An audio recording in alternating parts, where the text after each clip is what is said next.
If you're hiring, it can feel like you're trying to find a needle in a haystack. You can hope the right person comes along, or you can just use ZipRecruiter. And now you can try it for free at ZipRecruiter.com/radio. In fact, ZipRecruiter has helped a lot of business owners find their needle in a haystack, like Marco, president of operations at Telly Tires and Auto Centers. Because Telly Tires has grown a lot in the last few years, Marco needed to hire everyone from a receptionist to a store manager to a head mechanic.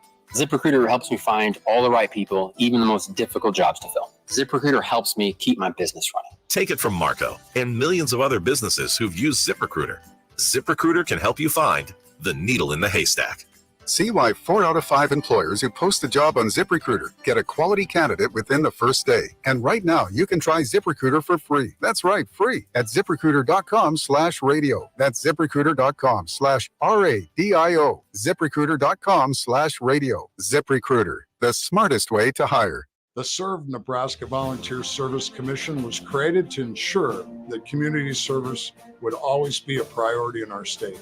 I'm Governor Jim Pillen, and this year, I'm inviting you to help celebrate Serve Nebraska's 30th year by becoming a volunteer. Our state's best resource is its people. You have the potential to make a significant impact. Thank you. Sponsored by Serve Nebraska, aired by the Nebraska Broadcasters Association and this station. I'm Taylor Bishotti with NFL Network Now on the Westwood One Radio Network. The Commanders have found a new commander-in-chief. Washington is hiring former Cowboys defensive coordinator Dan Quinn as their next head coach. Quinn previously was the head coach of the Falcons for 5 seasons, leading them to Super Bowl 51. Jim Harbaugh met the media in LA Thursday for the first time as the Chargers head coach. The national title winner at Michigan spoke about why he's returning to the NFL now and why he chose the Chargers. I got so many, I know I said this the other day, but I only got so many sands left in the hourglass, and I want another shot. I want another shot at to be simply known as world champions.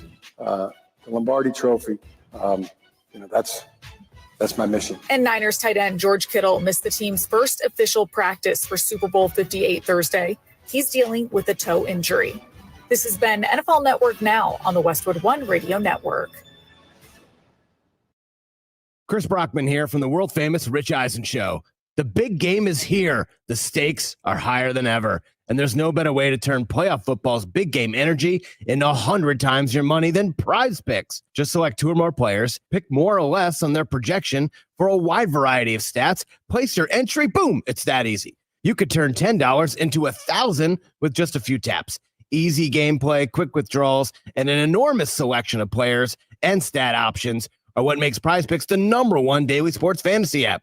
Get in the lab and cook up your winning entry. Join the Prize Picks community of more than 7 million football fans who have already signed up. Right now, Prize Picks is matching your first deposit up to $100 when you download the Prize Picks app and use the code PRIMETIME. That's code PRIMETIME on Prize Picks for a first deposit match of up to $100. Prize Picks. Pick more, pick less. It's that easy. Must be present in certain states. Visit prizepicks.com for restrictions and details. Tickets for less. Best seats, best prices, no service fees. Shop ticketsforless.com. KOZN Bellevue, Omaha, Council Bluffs. This is 1620 The Zone. A crossover is crossover dribble. Sing for the crossover. Kyrie Irving, crossover in the lane. One of the most famous crossovers of all time. Behind the back, an ankle breaker on Chris Paul. Crossover. Double crossover. Crossover continues to evolve. All right, time for the crossover. It's powered by Everlittle Country. We're in Omaha at everlittlecountry.com. Happy early spring. Yes, hello. Hello. Punxsutawney did us a favor today. Thank you, Phil. Appreciate it. I think you realize that Groundhog Day is America's oldest running bit. Whoa. Bit? I mean, it's a bit. Oh, my gosh. Is it not a bit? How many bits do you make a movie off of? It's probably been done before. I can't think of one on top of my head. Pennsylvania would lose their mind if they heard you. It's a bit. They don't circle this on the calendar every year for a bit. And then you see all these people and they're like, oh, stupid Americans, they get their weather from a groundhog. No, it's a bit. It's a joke. Who is more reliable in terms of weather, Frankie McDonald or Punxsutawney Phil? Frankie. I don't even think it's close. Absolutely. Frankie's so late, though. I mean, Phil the groundhog. Frankie puts his heart and soul into it. The Punxsutawney Phil just shows up. It's actively once a raining year. in Chicago. Prior to That's a pretty this good voice. year, he is the groundhog is 3 out of his last 10. Yeah, it's not good. Well, it's, depending on how you look at it, it's a Hall of Famer. in baseball. I guess that is true. So I guess we're only keeping stats for a rodent and not like for Rusty Lord? Oh, no, we're keeping stats for them too. Yeah, it's called Twitter. Yeah, we like to hold the weather people accountable here. And sometimes they don't like it. Sometimes they're not fans of that. But it's a bit. It's funny. I like it. Saw Groundhog hype tape last night. I was pretty fired up about it. Have you, because I know you have you watched the movie? Yeah, I have. Numerous times? Many times. Wow. Many times. I experienced it like Groundhog Day. I'm guessing that you don't like it, Josh. It's fine. It's fine. Has it aged well? I don't think it's a problematic movie. If that's what you're asking. Like, if you're looking for a problematic spot, I mean, there's definitely some like suicidal tendencies. Well, there is a driving off the cliff. There's like the suicidal montage and the drunk driving. Although he's not drunk, so he doesn't actually. He takes the wheel, but he's the sober driver between the three. Yeah, but it all works out for him. Yeah, he's immortal. I am immortal. He is. And what do we say on AMC? It's round the clock. Yeah, it's a 24-hour marathon of Groundhog Day. Christmas Story and Groundhog Day will never go away. Ned? Who stepped Ryerson? Needle nose Ned? Who stepped up and started doing 24 hours of Christmas Vacation? Or at least, I shouldn't even say 24 hours. It is played on repeat pretty much like the start of December. There was one station that I noticed the last couple of years now. It's pretty much like all day. You got Christmas Vacation going on. Yeah. You know a character in Groundhog Day that it was kind of like the height of his career was Chris Elliott. Yep. Remember how Letterman made Chris Elliott like this big deal? Because and then he'd be a bit actor and he'd start showing up in all these different movies. Well, he was in the sitcom. And wasn't this around the same time of Get a Life? When he was in the sitcom of Get a Life. And that's when you really kind of got introduced to him as well. Yeah. And then he did Cabin Boy. And then he went away. And now his daughter's was on SNL. He was okay in something about Mary. Yeah. As Woogie. But I don't think I've seen him. Dom Woganowski. Schitt's Creek. Yeah. I actually haven't watched that. He's the mayor. He's rolling shit. That's that guy? Yeah. That's his name. Yep, that's his name. I've never known his name before. Schitt. No. Chris Elliott. Yeah, Chris Elliott. Yeah. I've never seen that guy. I've seen that guy. He was one of the comedians that like David Letterman elevated because he had him on to do all these different bits. Yeah. Wow. His daughter is Abby Elliott from SNL and various other things. The Bear. Like The Bear. Mm-hmm. Yes. Wow. Look at that. It's all coming together. Now I start to understand. Yeah. The Elliott family tree is really coming together for you. I'm sure there'll be a deep dive this weekend. Oh, look what's on BTN. This is the second time it's been on this morning. Actually, it was on. Then I think there was another game. Then there was hockey. There was Michigan State and Minnesota, I believe. Hey, last night Now we're back. for the producer that's in charge of summertime programming on Nebraska Day, that 2 hours just took care of itself. Done. Yep. Done. Then you'll throw in Purdue as well, and away we go. Yeah, I'd even be happy to watch the first half again. You know, it's just like because you know it's about to happen. I know what's coming next. You know what I would like that little 7-0 Chucky spurt with 2 pick sixes. It's like, sure, why not? Go ahead, do it to me. You know what I would like to see? I have never seen a replay of No Sit Sunday. You haven't? Oh no. I mean, I was there, but I would like to watch it. But why doesn't BTN ever like show that game in the middle of the summer? See, that's what they don't show many old basketball games unless it's like Michigan winning. Oh, look, Michigan won a national championship or something like that. But yeah, no, they don't.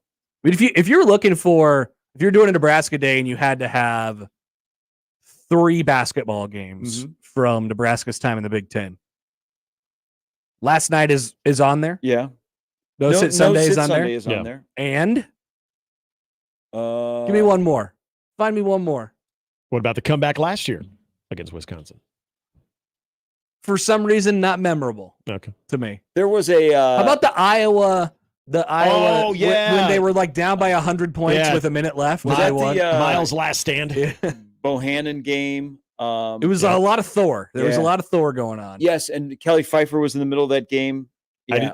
I remember It was a Sunday. It was the end of the year, end of the last regular season. Because I was coming back from Arizona, and I remember getting the rundown of what happened, and I remember an old World Herald writer said that every Nebraska basketball fan will remember where they were today. I do remember that quite a bit. That was quite the moment. Because I was like, all right, great, this is over. Nothing's going to happen here. All of a sudden, I had major FOMO. So I'll go home. Basketball season's over now. There he goes. Oh my God, it's Thor. It's a steal. It's a block. Thank you to Jacob Bigelow. He found it on YouTube. Oh yeah. Full thing's out there.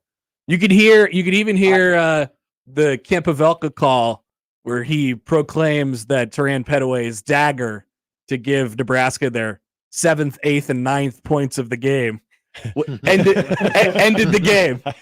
Which dagger. Let's discuss the definition of a dagger. So I can relive. I can relive when Ray Gallegos, Siobhan Shields, and Turan Petaway all played together. Yeah, Ray Gallegos in the corner. Yeah, Ray Gallegos. He was deadly in the corner. Well, he was supposed to be deadly in the corner, and then he had like a bat. He shoot like less than 30% from three that year, and he was supposed to be like their 3-point like specialist. I feel like he had a good game in the No Sit Sunday Wednesday or Wisconsin game. He just might have. That was kind of fun. fun. Look at the box score. And they honored 2 seniors. I remember when Petaway was playing here because his buddy Mike Evans would come to games. Yeah, that's right. And he'd sit courtside, and people would be like, "Why is Mike Evans here? Why is Mike Evans in Lincoln at a game?" And then it was, well, why don't they try and get Mike Evans? Ray Gallegos in the No Sit Sunday game amassed 6 points. But I bet they're 2 3-pointers. You bet. Yep. He also played 38 minutes. Who was this? There's going to be a random name in there. He came off the court for 2 minutes. He was like the only senior, and he had like long hair. He didn't play, but I think he played that game. You talking about Mike Peltz? Yeah, Peltz. Thank you. He did not play in that game. He didn't play. I thought, Does the fake Mike Peltz Twitter account still exist? I would hope so. That was a good one. Yeah, it was thriving. Because I think there might have been like a senior equipment manager or something, but like senior day was basically Mike Peltz day. So I mean, you may remember as No Sit Sunday. I remember as Mike Peltz day. Was there more Benny Parker to be had after that year? No. Was there more David Rivers to be had after that year? Not really. What about Walt Pitchford? There was definitely more Walter Pitchford. We're naming names. Yeah. Guys that in that follow-up year just didn't really pan out as well as I think Tim would have liked. Well, it was Ty Webster's freshman year, and he was supposed to be like the savior of the whole deal. Mm-hmm. I'd never seen a guy play as much as he did and do less for an entire season. He was amazing. He ended up being a good player at Nebraska. Yeah. Dave on YouTube. Ty didn't do anything that whole year. Dave on YouTube says Mike Peltz proposed pregame. That's what it was. That was yes, it. I remember something memorable about that for his senior day. Okay, that's what it was. Otherwise, why he didn't get in the game? Otherwise, why the hell would I have remembered Mike Peltz on senior day? All right. Yes. Okay, that makes so sense. Nebraska's players that day: Walter Pitchford, Turan Petaway, Siobhan Shields, Ty Webster, Ray Gallegos were their starters. Off the bench, we've mentioned 2 of them in this segment. Can you name all 3 of the players that came off the bench? 13 minutes, 11 minutes, and 31 minutes. We've mentioned 2 of them. Gallegos and Gallegos was a starter. Oh, he was a starter. David Rivers and Benny Parker. David Rivers and Benny Parker. The other one was Post guy. Yep, big guy. Didn't really do anything. I've drawn a blank. Yeah, because I'm you got it though. I'm thinking of Rivers as the other post. Who was? How about Leslie Smith? Oh, about Leslie Smith. You're right. That he team didn't do got much. to the NCAA tournament. Hell yeah, they did. Yeah. Wow. People forget though they flamed out against Ohio State on that Friday in Indianapolis. They did. Yeah, but it didn't matter. But then we had Sunday, and they got excited again when their name was announced. Sam Decker, Frank Kaminsky. Hey, now before you start, Ron Jackson, that Wisconsin roster was really good. Well, that was the year they went to the Final Four, yeah. Because weren't they number 2 seed going into the tournament then? Yeah, I thought that was 15. They were number 1. I thought that was the following year that they went to the Final Four. 15, they were number 1 seed. Yeah, that 2014 team was a number 2 seed, I believe, in the NCAA tournament. Yeah. I mean, Decker and Kaminsky alone. Studs. Wisconsin Badgers. They were indeed a Final Four team. That was the year that UConn won under great all-time head coach Kevin Ollie. Shabazz Napier, most outstanding player. Wait, they made the Final Four that year? They made the Final Four that year. Really?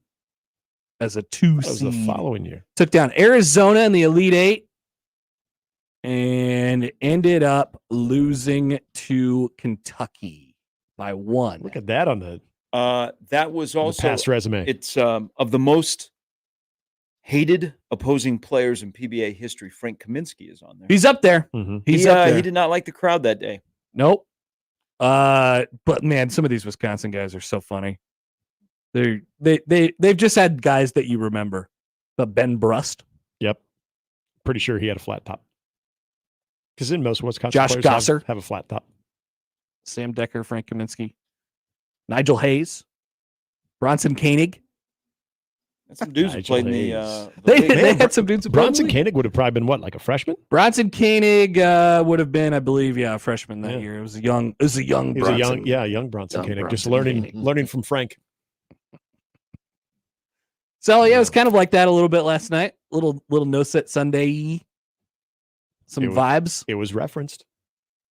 Yes, it was. Yep. Indeed, it was. The As it comeback should have last been. year and the No Sit Sunday reference, all part of the history. Yeah, we could be long gone, and in 50 years they'll still reference No Sit Sunday in Nebraska Volleyball Day. Yeah, I think so. Those are the times. Where's football? We need to get a memorable football game in there. We don't need 50 years down the road. Every day we remind ourselves of the 90s. Yeah, that's true. They won a lot. Mostly remind myself of bad losses. Well, see, you've only experienced that. Yep, that's true. I got nothing to offer in terms of memories of good wins. Hey, remember the 2015 Michigan State game? Yeah. That's all I got. Yeah. The 2014 Miami game. Big Remember one. those? Remember that night? Yeah, but that didn't really do. That was a lot of fun. Miami wasn't even good. Well, why do you got to add that? Well, they were top 25 going into that game, right? It was early in the season. It was very early in the season. But Maybe. yeah, I believe they were top 25 going in. Okay. All right. There you go. Huge win. Disappointed 10 years later they didn't just let the brawl happen at the end of the game. Seriously. All that smack. Why did the two head coaches have to stop their team from not just brawling in the middle of the field? They should have just fought each other. Al, what were you thinking? Chris on the text line says, all caps, Odson, I'm calling you out. You said you didn't believe, but what about now? The magic of Pinnacle is real. Don't be a coward. Accept it. Embrace it. Chris. Josh, your response? Okay, good luck with that tournament game in PBA. They play those at home courts, right? Well, what if they do, Josh? What if they end up right here in our lovely town of Omaha? Well, that's not PBA. Well, it is at home, theoretically. Is it just a PBA thing or is it a state of Nebraska? I think it's the crowd. Now who's moving the goalpost? I'm just saying, home court advantage, you get it wherever you get, if you get the fans behind you. Doesn't have to be just in the friendly confines. But you got to have the similar, like sandstorm in certain moments. You got to have a lot of the same beats too. I think it's all going to be consistent. Feel Good Friday. You can say, hey, you know what? They look like an NCAA tournament team. They look like a team that will definitely make the NCAA tournament. There is a difference, right? I can't I say don't that. think I think you repeated what I said. A little different. There is a just difference. A little bit different. Mine was more accurate, though. There is a difference. They look like a team that will make it. Josh, and I quote, there is no path. No path. No, we'll play the clip. Don't worry. Okay, good. Can't wait. See, When did you make that proclamation? Yesterday. Yesterday. Okay. Yesterday when we were previewing the game. Less than 24 hours ago. Oh, you said no path to victory last night? No path to victory. Oh, That was okay. my I thought you direct said we quote. had semi-tournament. Okay. All right. No path to victory. And Josh. for about 22 minutes last night, you were correct. Oh, I was feeling Josh, great I at was- that first or second media timeout when it was like 24 Yeah. to 8 or something. Yeah, and then when it just kind of like sat at 31-19 forever too. I had my feet up. I was like, okay, it's gonna be a great day tomorrow. I was right there with you, Josh. I acknowledge You were ready to stomp them out? I did that? not think they would win last night. No, And but I've just thought like before. like had that had gone the way the first half went, would you have kind of stomped them out for the season last night?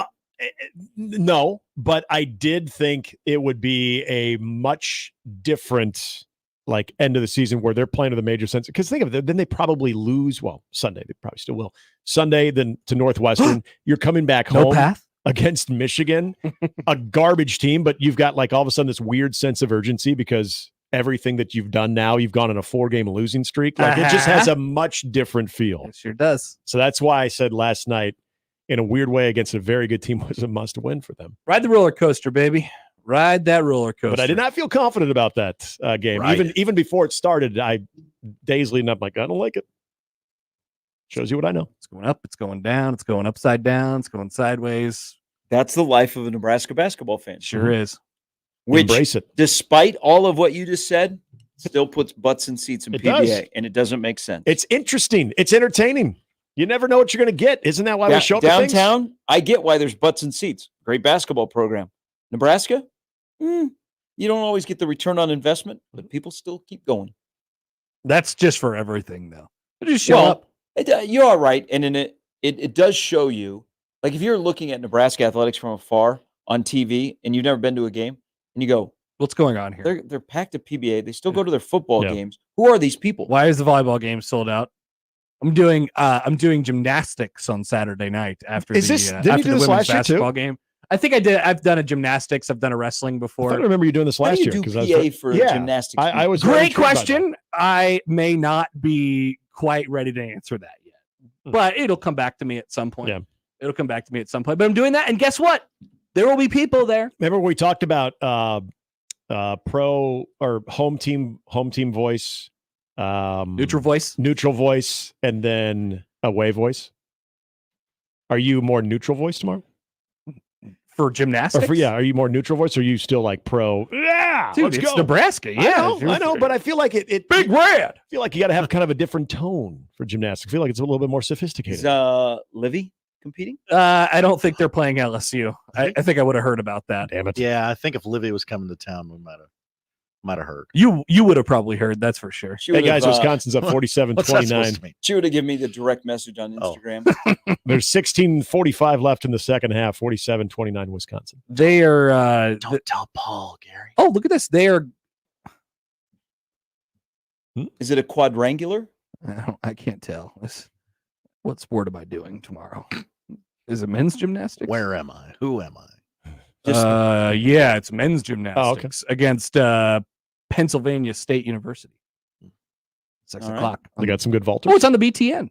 Oh, the BTN. Oh, you get to hear your voice in the background. Yes, and last year, if I remember correctly, it was on the BTN as well. Awesome. I can't remember the things that I've done and the places that I've I been. remember scanning through that and saying, "Oh, I want to hear if I can hear Connor." Hartung and Cahoy and Francis Allen no longer involved with Nebraska gymnastics. Okay, that's so you good. don't have to worry about that. That's good info. Other than that, I got nothing for you. I feel like Sports Information will do a good job of keeping you up to date. They'll help me out. Hopefully, they have a pronunciation guide. That's key. It's always the thing that I'm looking for. Do you get to say, and now Jim Miller is up on the parallel bars? I think if I remember correctly, I think you just introduce the athletes one by one at the start, and then it's kind of like for the rest of it, it's just like time to switch, and then they switch, and then at the end it ends. You're like Nebraska won or Nebraska lost. Sad. And that's where you go into happy or sad voice. So yeah, Who's got halftime? Well, What's the halftime show? that's a good question. For gymnastics, I don't think there is a halftime show. Sad. I don't think maybe they'll have little kids go out there on the my bars history or of something. going to the Masters Classic, they don't have intermission. Which, but I don't know who the halftime is for our basketball game tomorrow either. Did I hear the rumor that Simon says last night that Nebraska will rally to win? Oh yes, he said that at halftime. Steve Max, he knows what he's doing. Steve Max is my guy. Connor was talking this guy up all week. Did he? I love Steve Max. Did he immediately leave the arena and go to Warhorse Casino? I talked to Steve Max before. I said, Steve, it's great to see you again. I just want you to know that I'm the champion of all your efforts around here. People talk. What kind of line is that? They have lots to say about all the halftime shows around here, but I'm telling you that when it's Steve Max Day, it's a special day for me. Thank you. His response was, "Get out the way, kid." No, because we're familiar with each other. We both hail from White Plains, New York. Shout out to White Plains, New York. Yeah. And so he remembers, and he did a great show both Wednesday and Thursday at Pinnacle Bank Arena. Good man to have on your side, huh? Did he want you to participate? I asked, and I just don't think I could make it work. Like you're not good at that game? Well, I definitely wouldn't be good at that game, but I also, I have some things to say. I have to Hey, introduce him. I saw him at a Nuggets game last year. He's tricky. He is. He tries to mess with you. And my favorite part is that he yells at the people. He berates Yes, the he people. does. I love when he berates the people. He says, "You're an idiot. You're out. See you later." I love that. That does get a lot of respect. He really picked on this old guy on Wednesday night. It was really funny. You call him as Was you the see him. guy understanding of the bit? Yeah, he was in on it. Yeah, he was in on it. Connor loves the mean judge. I do. I love the mean judge. It's why American Idol sucks now. Because no more Simon. Exactly. Yeah. They're all so nice. They're like, you're really good, but also you're eliminated. Sorry. You're not right for this competition. Just keep going. Keep going. Yeah. It has to always be this inspirational thing. Don't Not ever stop everything chasing. is an inspirational story. Sometimes William Hung goes up there and you're like, wow, you're really bad, man. But this is funny. Talk about a dude who cashed in on being really bad, though. Exactly. He was a thing for a little bit. Whatever happened to the She-bang. She-bang. She-bang. It's a great karaoke song. Yeah. She-bang. She-bang. Oh, baby, when you move. William Hung. What happened to the guy that had the pants on the ground? He was an American Idol. Oh, Pants yeah. on the What did ground. happen to Pants pants on the ground guy? Looking like a fool with your pants on the ground. Brett Favre did it. I remember. That's not like a joke about his proclivities. Like he sang that in the locker room after one game. Oh, right? he did? I thought you were talking I thought he you did were it as a I thought you were text talking message. I thought you were talking No, about no. his private jet. General Larry Platt. That's just a nickname. General Larry Platt. Just a nickname. Not an actual general. Apologize to the real generals of the military. Platt appeared and performed his own original song, Pants on the Ground, in American Idol's 9th season of auditions in Atlanta. He was 62 at the time.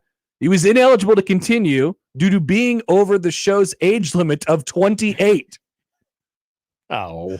Sorry, man. He was 28? You just missed it. Man. That guy was 28? He was 62. Oh, okay. So he was ineligible Oh. to be at the So is competition. 28 the cutoff?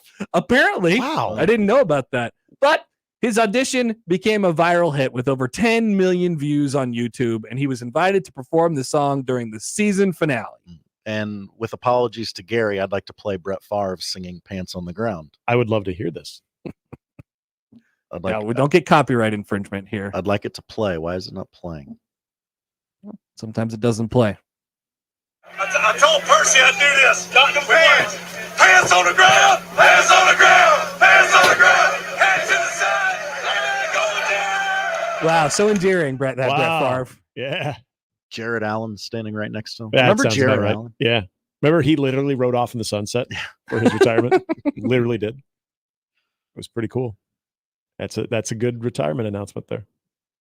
By the way, score update 50-40. Nebraska's cut it to 10. Oh, they cut it down. Oh, wow. 12-15 to go. I wonder what'll happen next. Yeah. Stick around. Do they have you interested? Wonder if they'll get it tied and then that Klesmit guy will start banging threes. Yeah, he's been kind of quiet. Let's see if he can get going. Oh, there's Wilcher heat check. Bang!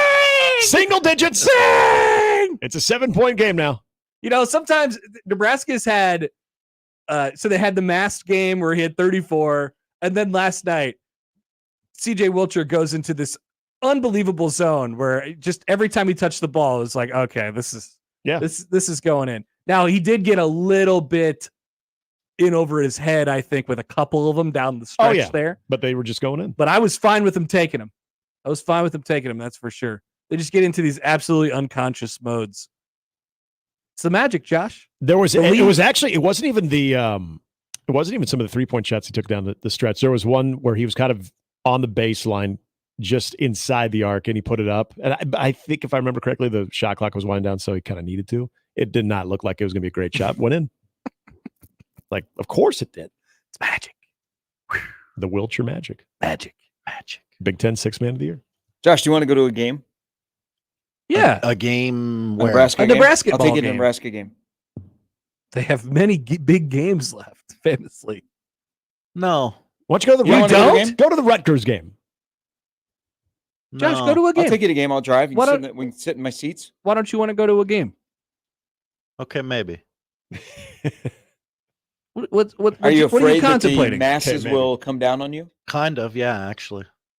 They'll tell you like to get out of here. What are you doing in here? Like the angry mob will meet you before you go up the escalator? Don't bring in your bad juju in this building. God, that would be the game they lose. Everybody would blame you. Like, guess who was The in only attendance? the only person celebrating is Josh up in section 213. He's up there clapping. Told you. Yeah. Cancel him. The stupid one they dropped. It'd be the Michigan game, too. Like, oh, Michigan's horrible. Got this one. Well, Hodson's here. Well, no, Minnesota goes for the sweep on February 25th. Yeah, that's true. Hey, now, Minnesota's played a lot better. They really have. They're also 17-3 against the spread in their last 20, if you're wondering. Interesting nugget. Yeah, that loss Nebraska's age 6-0 awful. at home, and they're 6-0 against the spread. I'm making a in the Big trip. Ten. I thought today. that loss would be a really, really, really bad one for Nebraska. Didn't age too bad. Line right or maybe a little high. Creighton Butler tonight. What do we have? I haven't looked at Nick, it. 8.5? 10.5. 10.5. Yeah. Whoa. Too high. Feels high. Too high. Backdoor cover or Creighton? I don't know. There's Creighton with their hands full. No, it would be a backdoor cover. Well, I don't know. I guess how it's going to play out, but I mean, there's definitely a path to Creighton just shooting it really well and winning by a lot tonight. I don't think Butler has enough offensive firepower to win the game, but I am scared because Butler does this thing like many Big East teams do when they're kind of outsized and out personnel from a skill perspective. They're like, let's turn this into a football game and let's just start, running into people as much as we can. We're like little bowling balls. They have their whole team is like a bunch of bowling balls. So it's the bizarre world of Barry Collier will be in the building and Thad Matta is coaching Butler. Yeah. Do you think because he worked the Nebraska game last night and he is absolutely hated by Creighton that Jeffrey Anderson will be in the building tonight? I don't know that, but it would seem to make sense. How about a 3-day run if that's the case for Jeff? Who else was there last night? Courtney Green. Courtney Green. I don't know where Jeff Anderson was the other night. Good thing they have direct flights from Indianapolis to Omaha. You don't see much of high knees in Lincoln. Well, okay, so there are guys that usually were just a Big East official, are working in the Big Ten and vice versa. We're mixing it up, which is good. You don't see many high knees. You don't. He was just a Big East guy, and I don't even know what other conference he was working. I think they banished him this year. I think he's off to the ACC or something like that. Guys downtown don't like him. No, they do not. Nope.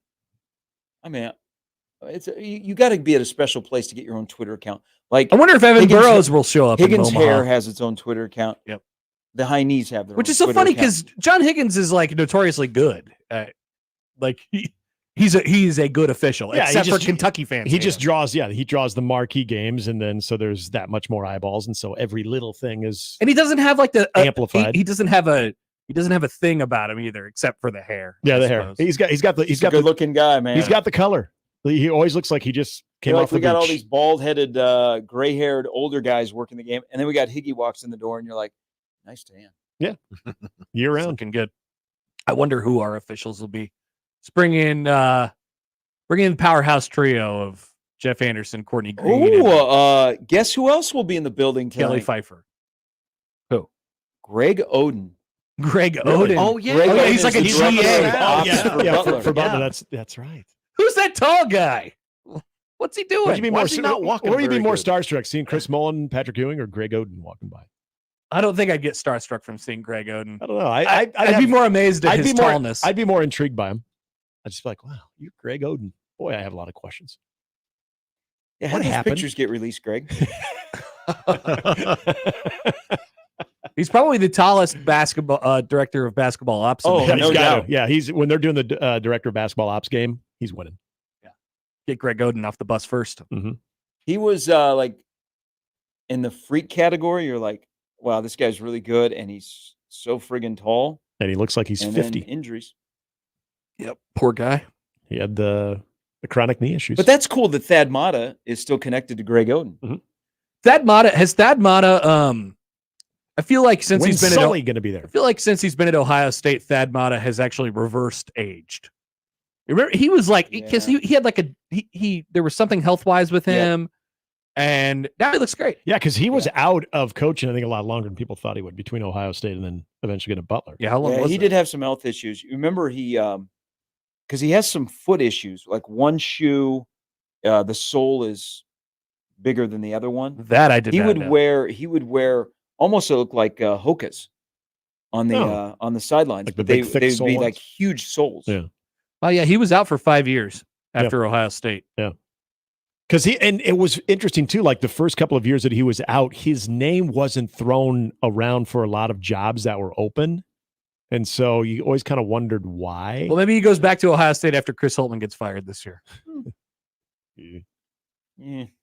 All right. Michigan, Ohio before State you guys both need new coaches? get on, I have to have a little fit check. So I think Mike McDonald, hired in Seattle, will be a good coach. We need Seattle and Miami to play this year. So we have Mike McDonald against Mike McDaniel. Mike McD against Mike McD. Are you guys in or out on the hoodie blazer look? So Andrew Whitworth was the first one I saw pull this off. does it. I see Michael B. Jordan doing it a lot. He does it pretty well. I don't think that it's probably for me, but I guess I wouldn't. I don't know. I haven't tried. The rule is no. Whitworth is the exception that proves the rule. Yeah.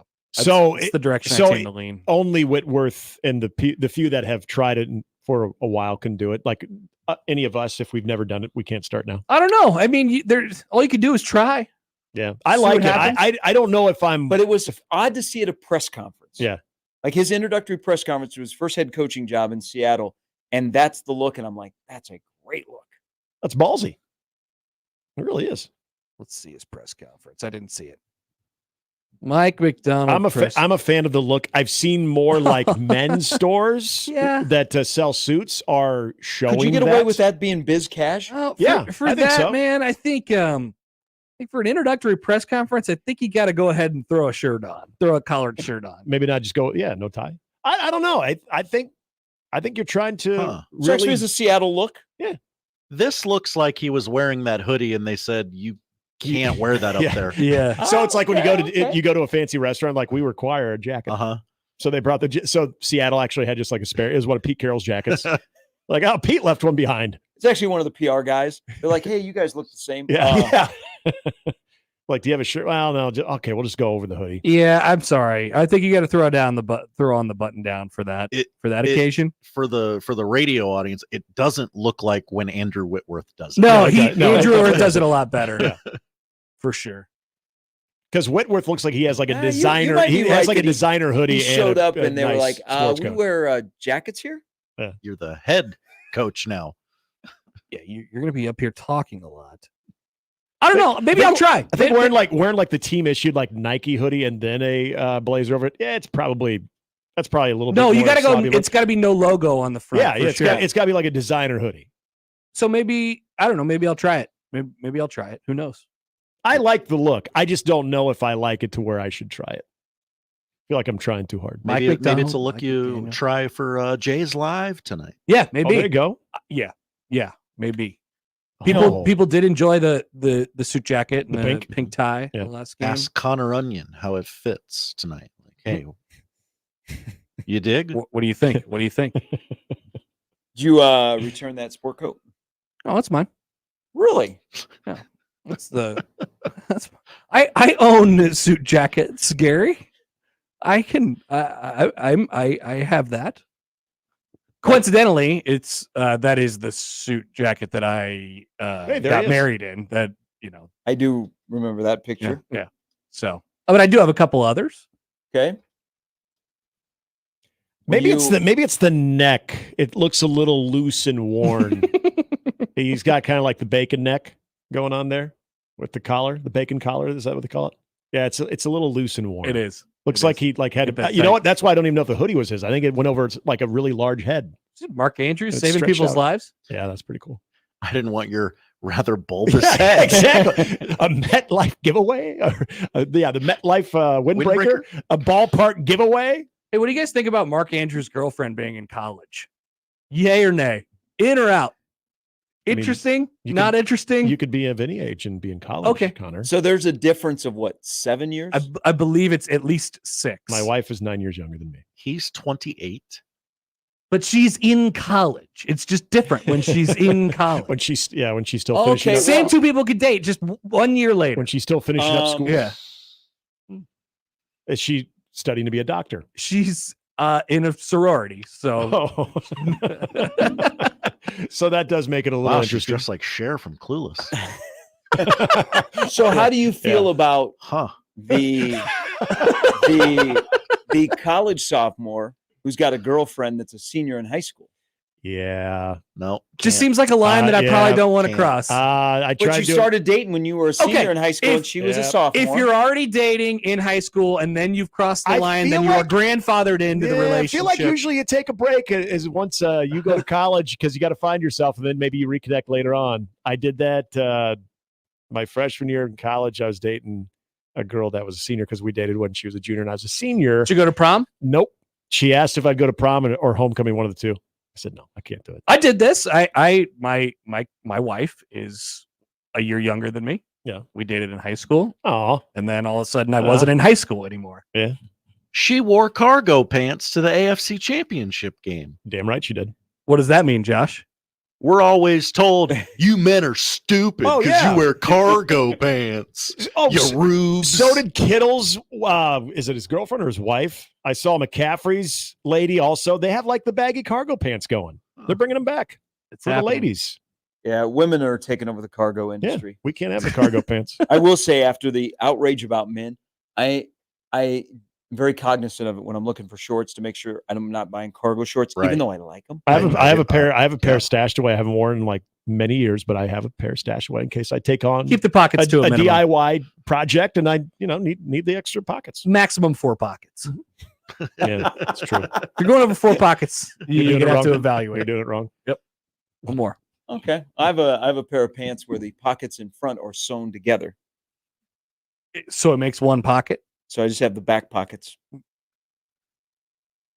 Okay, I'm confused. How does this work? I don't know. I bought a pair of dress pants, and the front pockets are sewn together. Like they're sewn shut. Yes, so I can get my hands in the pockets. But that's how you buy suit clothes. Yeah, then you can rip those. You take the thread out. Yeah, you just take the thread out.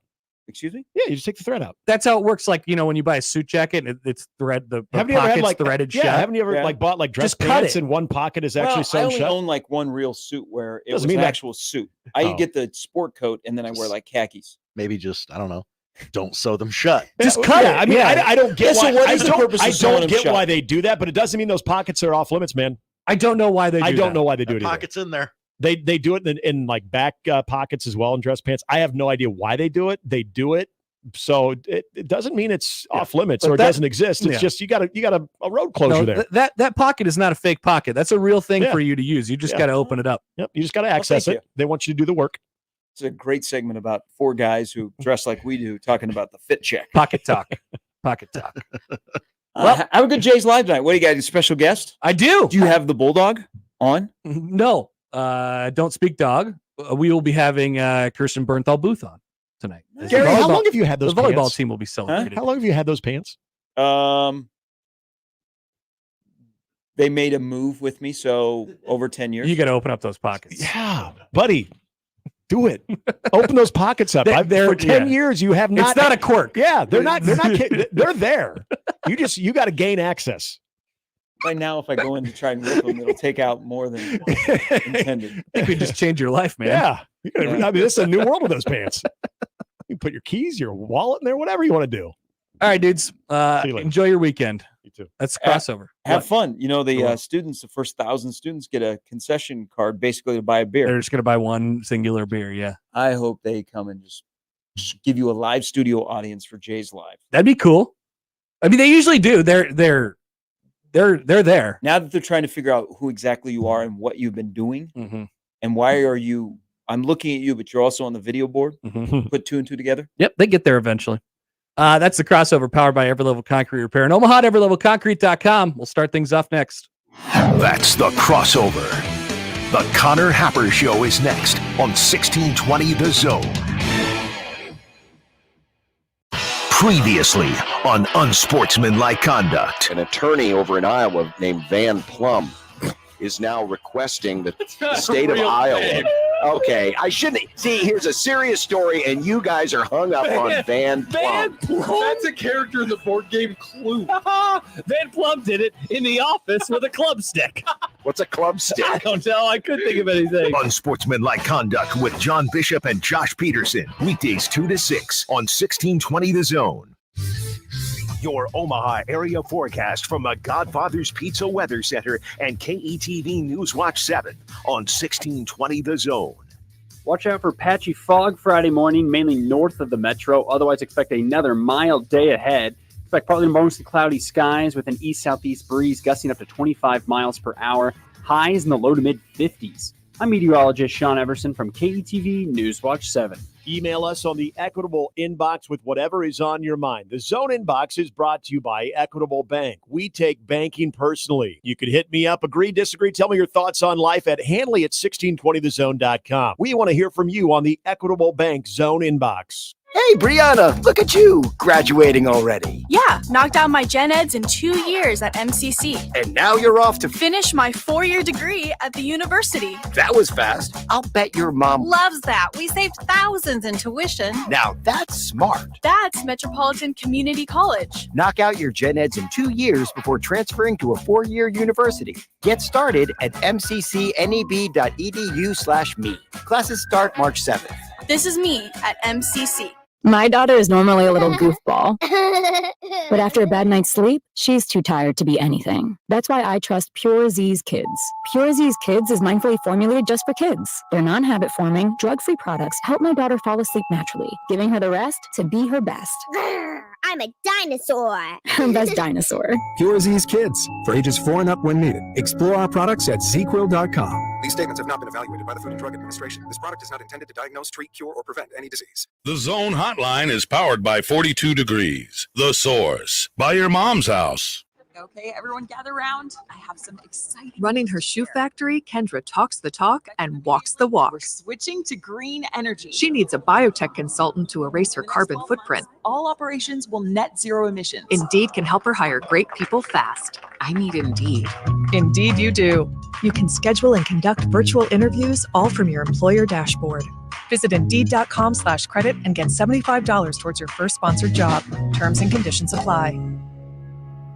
Looking for a sweet treat that will transport you back into time? Look no further than Ted and Wally's. With 2 convenient locations in Benson and the Old Market, it's the perfect place to satisfy your cravings. Whether you're downtown or in Benson, make sure to stop in. And if you're catching a basketball game, why not indulge in a delicious dessert afterwards? With over 3,000 flavors to choose from, there's something for everyone. Don't forget to check out our social media for daily flavors. Ted and Wally's, serving up nostalgia at its finest for over 35 years. Visit tedandwallys.com for more information.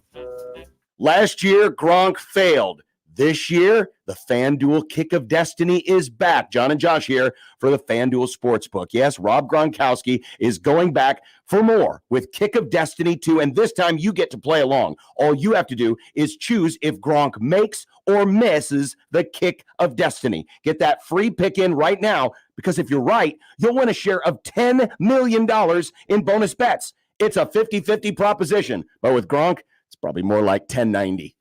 John, whether your team make or team miss, John is team miss. Head to FanDuel.com/1620 today and take advantage of this great offer. Win a share of $10 million in bonus bets. If you're right again, FanDuel.com/1620. 21 plus and present in Iowa. No purchase necessary. $10 million prize pool to be split equally among all eligible participants who make the correct pick. Prize issued is non-withdrawable bonus bets that expire 7 days after receipt. Restrictions apply. See full terms at FanDuel.com/sportsbook. Gambling problem? Call 1-800-BETS-OFF. Previously on the Connor Happer Show.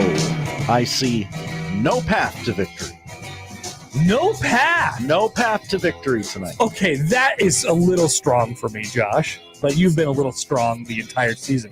The only thing that you're saying can will Nebraska to victory is magic. Is magic. Little flakes of magic. They have magic. They can do magic. Mass thought about the 3. Now he'll try the 3. And it's tied at 65. Missed shot by Chucky. And there's the ball game. The Huskers win it. Final score in overtime. Nebraska 80. Wisconsin 72. And another court storming. Storm that court. Just storm that puppy. With Connor Happer and Josh Otson on 1620 The Zone. Well. Welcome to a Friday edition of the Connor Happer Show. You're on 1620 The Zone and on 1620thezone.com. I am Connor Happer. Across from me is Josh Otson. He's got an interesting look on his face right now. Yep. We How apologize. could I not have accounted for magic? Silly me. You must account for it. KenPom knows about the magic. The little KenPom thing he has magic. They know about the magic. So welcome into the show. Just a little sprinkle of magic last night at Pinnacle Bank Arena for Nebraska basketball, who clinches up another signature victory and moves in position to be dancing. 16-6 on the year, 6-5 in the league. Couple good road tests ahead, but needed one at home last night and got it. Some said that there was no path. You heard it in our open. If you did hear it, if you were listening along with us or watching along with us on YouTube, you didn't hear it. I would advise you to just check it out on the radio replays when it goes up here in just a little bit. Josh Odson yesterday on the show claims I see no path. And I said, Josh, that seems a little bit strong, don't you think? I see a path to magic.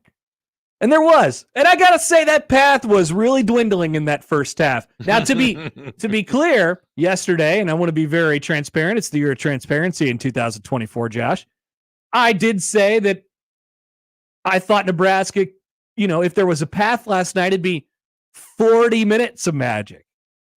Turned out to be just 25. That's all they needed.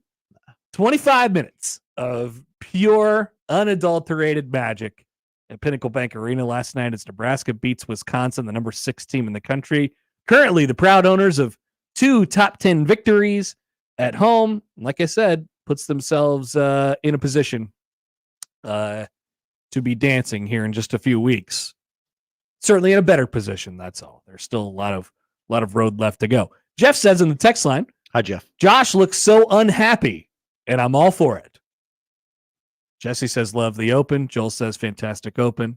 So, Josh, you get some kudos for doing a great open, but I could just see you the whole time you're in one of those production studios, you're making the open. It's like, why do I have to do this? I have to come in early on a Friday and make this stupid open for this stupid team that just won't lose.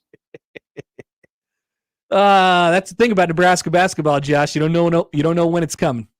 Well, I think I do know when it's coming. It just has to be at home. Sunday when they play on the road, or in the NCAA tournament when it's not at PBA. Okay. Or in the Big Ten tournament when that's not at PBA. Now we haven't investigated this yet because we have. Well, actually, to be fair, Nebraska has played one neutral site game this year, and they wrecked Oregon State.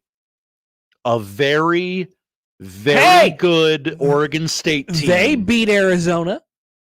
Oregon State's done some things this year, not very much, but they have done some things. A not at all bottom of the barrel Oregon State team. Not at all, but they played one neutral site game this year, and they had a little bit of magic in that game, Josh. So who's to say that all it takes for the magic to occur is Nebraska having a little bit of a home crowd advantage behind them? And it's not necessarily just the friendly confines of Pinnacle Bank Arena and their home court and the rims and the sight lines and all that stuff.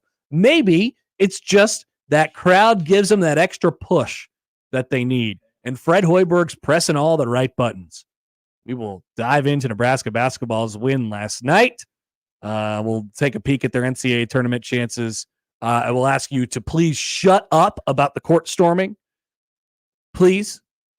Don't come at me with this. There was one jackwagon on Twitter who was like, act like you've been there before. Give me a break. Nebraska has literally not been there before. All right. So no, storm that court. It's great. We'll talk about Creighton tonight. We also have tickets to tonight's Creighton game. Oh yeah. Remember, Josh? Yeah. Some opportunities for you to get in the building tonight. Great news is you have plenty of time to go back home and gather all your stuff because the game's friggin' tips off at 8:00.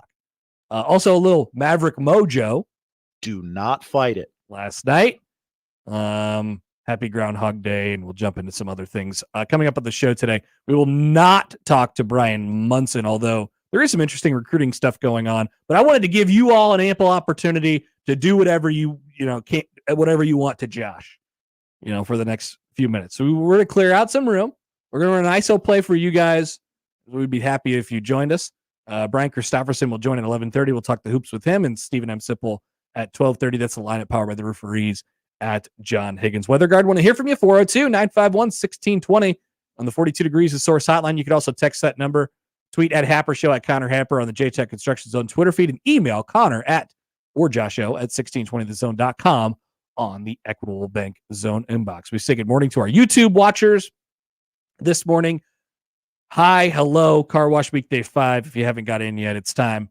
Do it now.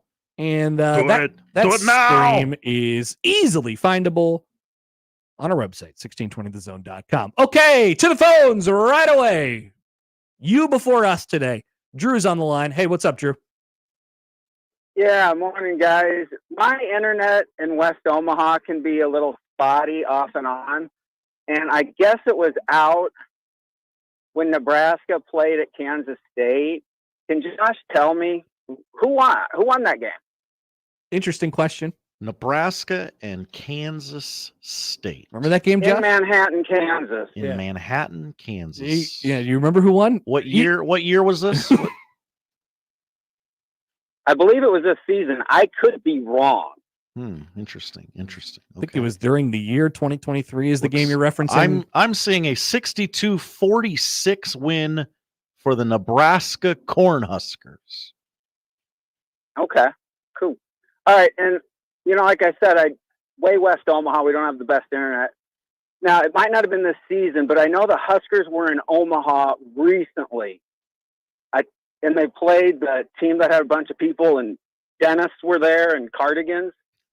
What happened when Nebraska played Creighton? Creighton. Last year's team? He's talking about last year, yeah. Yeah, 90% of this year's team is last year's team, but yeah. I remember hearing something about Nebraska winning, yes. Okay. Yeah, you'd like to win a little bit more on the road. Enough silliness. Yeah, they you need more than well one. On the road in spots. No, they don't need to, actually. They're going to be in the dance as long as they don't lose out. Oh, no, I agree with that. I agree with that. But, yeah, you just want to kind of just so Josh can move on to something like, well, they haven't won on a Thursday. I'm about to get in. Don't reveal the playbook. And you don't want it on your conscience and my insurance. All right, thanks, guys. Thank you, Drew. Drew, bring the facts to the table. Now, if I'm playing judge here, I'd like to go ahead and overrule the last exhibit into the argument. Yeah, you can't use last year. You can't talk about last year. It doesn't. It's not. It doesn't matter that 90. And by the way, 90% of this year's team is not last. 90% of this team is not last year's team. That's not the truth for Nebraska basketball. They didn't have all. I mean, they have what, 3 new people in their starting lineup? Yeah. So no, that's not the case. But so we'll throw that out the window. That's okay. Josh, your reaction to the fact that Nebraska won on the road on December 17th. And do you remember that? What other road wins do they have this year? Should we go through those? Yeah. Should we go through every single other road win Nebraska has this year? Do you want to go through all of the road games that they've played? We could do that. Yeah, sure. Now, I will remind people that last night for Nebraska, it was a home game. It was a home game. Yeah. It was a great win. They won that game. But their road games have been against Minnesota. Now, what happened? Nebraska started 0-1 on the road. Then they beat Kansas State, and they were 1-1. Then they lost to Wisconsin. Then they lost to Iowa, Rutgers, and Maryland. But that was then, and this is now, Josh. Well, Maryland was wearing black shirts in the crowd. So. Yep. Can't expect them to perform under those circumstances. No. Insurmountable. Hey, like Drew said, went on the road, went home, don't care. Doesn't it doesn't matter. They're going to the tournament. Josh likes to really jump to absolutes here, and What? I just can't. I can't say that with great certainty yet. No. I cannot do that. Two top 6 wins, But not good enough. I will say, if you do the thing where you win all the rest of your home games and you lose all the rest of your road games, yeah, you're probably going to end up on the right side of the bubble. Yeah. If you still won on the road, then you're in even better shape. If you're still 2 on the road, you're in even better shape, and you just keep on going from there. That's, of course, assuming they win all the rest of their home games as well. We can evaluate those chances as we go on a little bit later throughout the show. I want to get into some. Let's just talk about last night's game a little bit. Do it against UConn. Why do they have to beat UConn now, Josh? Defending champs. Josh is moving the goalposts all the time. Felt a little Creighton-y at first last night, didn't it? For Nebraska, just like you had the extra rest, just felt like it was kind of overhyped and overthought, getting run out of the gym. It was sloppy. There was turnovers everywhere. They weren't running anybody off the 3-point line. They were letting Wisconsin get second chance points, and it was the whole thing. And I'm just like, whoa, that is not what I expected last night. But that's not what, because I like just going into any game, I generally can't expect the polar ends of the spectrum for Nebraska basketball. And the fact of the matter is, for Nebraska basketball, the spectrum is wide. The range is extremely wide. How bad they can play, how good they can play. So therein lies the problem. They will play really well for a period of time. They will play really poorly for a period of time. It was first half, second half Minnesota. It was first half, second half last night, flipped over. It was the whole game against Creighton where they were on the other side, the bad side of the spectrum. And, you look at some of their other important games. It was the whole thing against Purdue. And, they got the overtime last night, and it was the whole thing in overtime last night as well. And so when you try to predict things, you're like, okay, I know what the range is. Let's go ahead and say that they're going to end up somewhere in the middle of it. But for Nebraska basketball, we've seen a lot of the good and a lot of the bad. And they've put it together in the good way in a couple of the most important games of the season to this point. And I talked about this yesterday going in. Remember with Fred, and he's crumpling up the load management game plan and stuff like that. I thought he hammered that big red button at halftime. I think that was Nebraska jumping out of a plane, and their first shoot broke and their second shoot broke, and Fred Hoiberg had to press that big red button for their third and final shoot.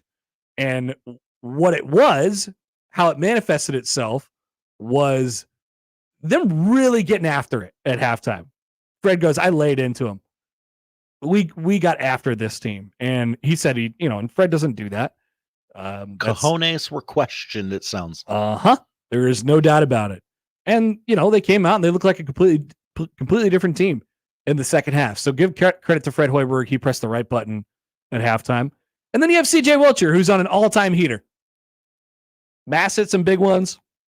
And credit Fred as well for the handling of Keisei Tominaga. They don't, I appreciate this, because when you build a team kind of around, I don't want to say that Nebraska specifically built it around Keisei Tominaga. You build a team kind of around a guy, or he's one of your featured players. He's one of your dudes. The fans love him, right? They come out and they want to see Keisei Tominaga. You think of Nebraska basketball and you think Keisei Tominaga. But they've gotten to the point where they've realized we can't play him on defense, and if he's not hitting on shots on offense, we can't stick with him while he shoots his way out of whatever he's in right now. We can't do it, because on offense he becomes unplayable as well. And so they're just like, hey, we can't do this right now. We got to go win the basketball game. And people ask questions, where's Keisei? We need to get him more shots, and we need to do this and this and this. Doesn't matter. Nebraska find a way to win basketball games. 40 minutes of magic, 25 minutes of magic last night. They flat out stunk with him on the court. Nebraska was bad with Keisei Tominaga on the court last night. And, that's something that you'll have to work through and evaluate going forward. I have the plus minuses. You know what it says, Josh? What does it say? Keisei Tominaga minus 16. Jamarcus Lawrence minus 17. Juwan Gary plus 21. Bryce Williams plus 20. CJ Wilcher plus 16. Sam Hoiberg plus 14. Rick Mass plus 2. Josiah Alec flat 0. Minus 17 and minus 16 for 2-year starters. And guess who wasn't on the court at the end of the game? Those two. Jamarcus did some okay things. But they were just like, yeah, we're not going to do this tonight. He's 1 of 7. He's 0 for 4 from 3. Can't do it. Can't play you. He had 2 points. So credit Fred Hoiberg for handling that well. And then we can talk about CJ Wilcher too and sort of what he's done. I mean, I tweeted out last night, but KenPom has this this offensive rating metric where, like it's based on minutes that you play, the amount of shots that you get up, and how efficient you are in those shots and turnovers and all that stuff like that. And you look at CJ Wilcher, and so 100 is about average. It's like OPS plus in baseball, right? They say 100 is about average, and any point you go over 100 is above average, and any point you go below 100 is below average. And CJ Wilcher has been up and down throughout his career. He's had some really, really low moments, but in Nebraska's 2 biggest games this year, 2 biggest wins this year, CJ Wilcher had a 187 offensive rating last night and a 200 offensive rating against Purdue. And the only reason he didn't have a higher offensive rating last night is because he played so many minutes. Because he played 27 minutes, and he got made the 5 threes, made 3 free throws, didn't turn the basketball over. I mean, he was awesome last night. And for all of you who are like, hey, Big Ten 6th man of the year, I don't know. I've never seen anybody like yell about that as much as it was yelled about last. He's gonna get his flowers. He's gonna get his flowers. Don't worry. Even if it was just last night. Big Ten Studio Show was very excited about the potential of him winning that award. 6 man that I did not know existed. Go ahead and name me any other Big Ten 6th man of the year ever, and tell me if it matters at all. Like, he's gonna get his flower. Like they don't win either of those 2 games without CJ Wilcher. And so credit that guy for hanging in there and what he's done with his body and being able to step up and make plays when Nebraska's needed him to. He's kind of still a liability on defense, but like, you need the guy to get on the heater. He's been that guy, not Keisei Tominaga. And so, I mean, all of that stuff put together last night ended up in the win for Nebraska basketball. Let me get to a couple stats here. Real quick, can I name you one former Big Ten 6th man of the year? Please do. Draymond Green. Perfect. They should call it the Draymond Green Memorial Award. They should. This one was definitely going around last night from OptaStats. AP top 10 teams had won 1,458 consecutive games when leading by 16 plus points at halftime coming into today. Once again, AP top 10 teams had won 1,458 games in a row when leading by 16 or more at half. Nebraska basketball broke that streak last night. The last such loss by an AP top 10 team when they were up by 16 or more at half was by number 6 Kentucky at Mississippi State on January 5th, 2002. This hasn't happened in 20 plus years, Josh. And then there was the set that they flashed up on BTN last night, which was the win leading by 15 plus at halftime, and Wisconsin was 120-0 since 2000. Yeah. And Nebraska was 1-60 since 2000. And they flipped that thing over last night. Here's one of my favorite ones. Josh, you could throw this up on the stream now if you have it. I do. This is the KenPom win probability chart from Nebraska basketball last night. As you can see, if you're watching along with us on the stream, that thing got way up there. At its highest point, I believe it was sitting around 3% for Nebraska to win the game, 3 to 5% for Nebraska to win the game, like 95, 97% for Wisconsin to win the game. And then you see it just goes down and down. Nebraska hits a 20-3 run.